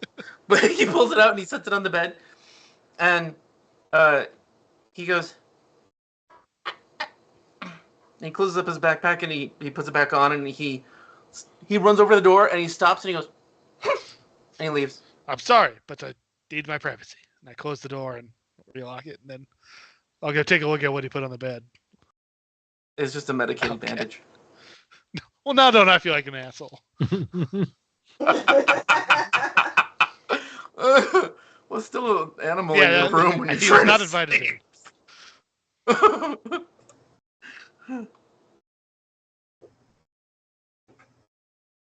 Okay. Yeah, that was a critical failure against stealth. Yeah, I imagine so. Well, so one's good at a lot of things. Wisdom is not one of them.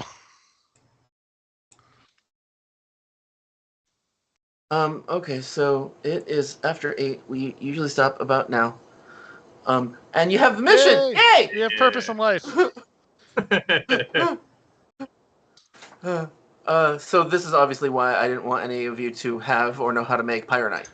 Yeah, makes sense. But apparently Chad knows. Well, Yeah, in that's a theory, problem. he like knows the science behind it. He's never made it. he watched a YouTube video on it once. Honestly, kind of like Nimue, because she can make small fireworks, which is basically lesser pyronite. Just like we know what goes into gunpowder, it's just people from the 21st century. Some little bit of ammonia here and there, and what have you. Pyronite does 8d6 damage in a 20-foot radius. That's why it's a problem. Because it's like giving everyone who can afford it unlimited fireballs. That sounds exactly like what I need for my gender reveal party. I don't know, you're kind of lowballing it a little bit. It needs to be grander. I need more, yeah. Need to cause an earthquake. Because that's literally happened before. Yeah. It has. Uh-huh. I don't remember what Oh, caused it, but Baby Shark caused a literal earthquake. I never heard that one. I've heard. Well, I used to live in Texas, and there was several explosions one night, and it was because they packed. I forget what you call them, but it's a gun range target that's an explosive. You shoot it and it explodes. They packed that with like pink or blue powder, and they were shooting these things. Just Texas stuff. Mm-hmm. Why are balloons a problem? Just get something else that's not Because dangerous. that's been done before.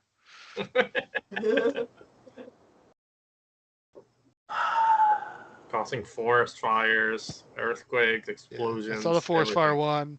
I saw the one where they contaminated a waterfall by dyeing it blue. Oh, I did see that. Yeah, I didn't realize it actually contaminated. Yeah, I don't know if it was a permanent thing or if it was just outrage or what, but it's still stupid either way.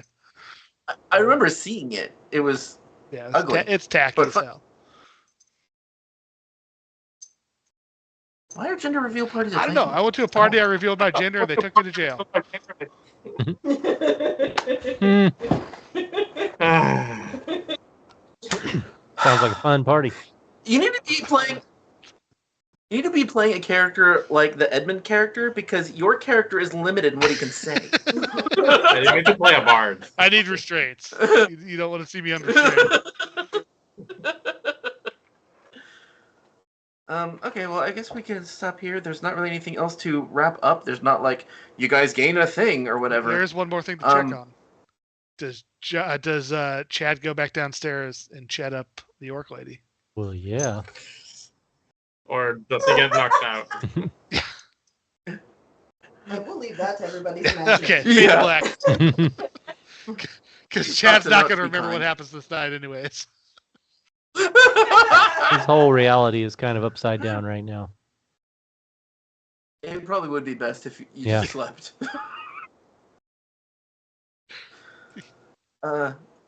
Okay, so I want to make it clear that this is the NPC that I have ready and he can heal.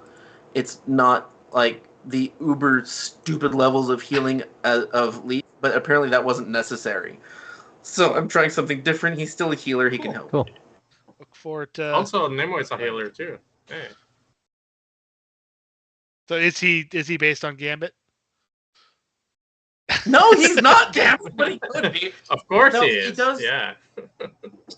I'll explain his magic later because it does involve poker cards, but I gave him the weapon hardened harrow cards. You can throw Okay. cards. They're just darts that come out of a pack. It's Cool. great. Oh, yeah. Oh, we're leaving.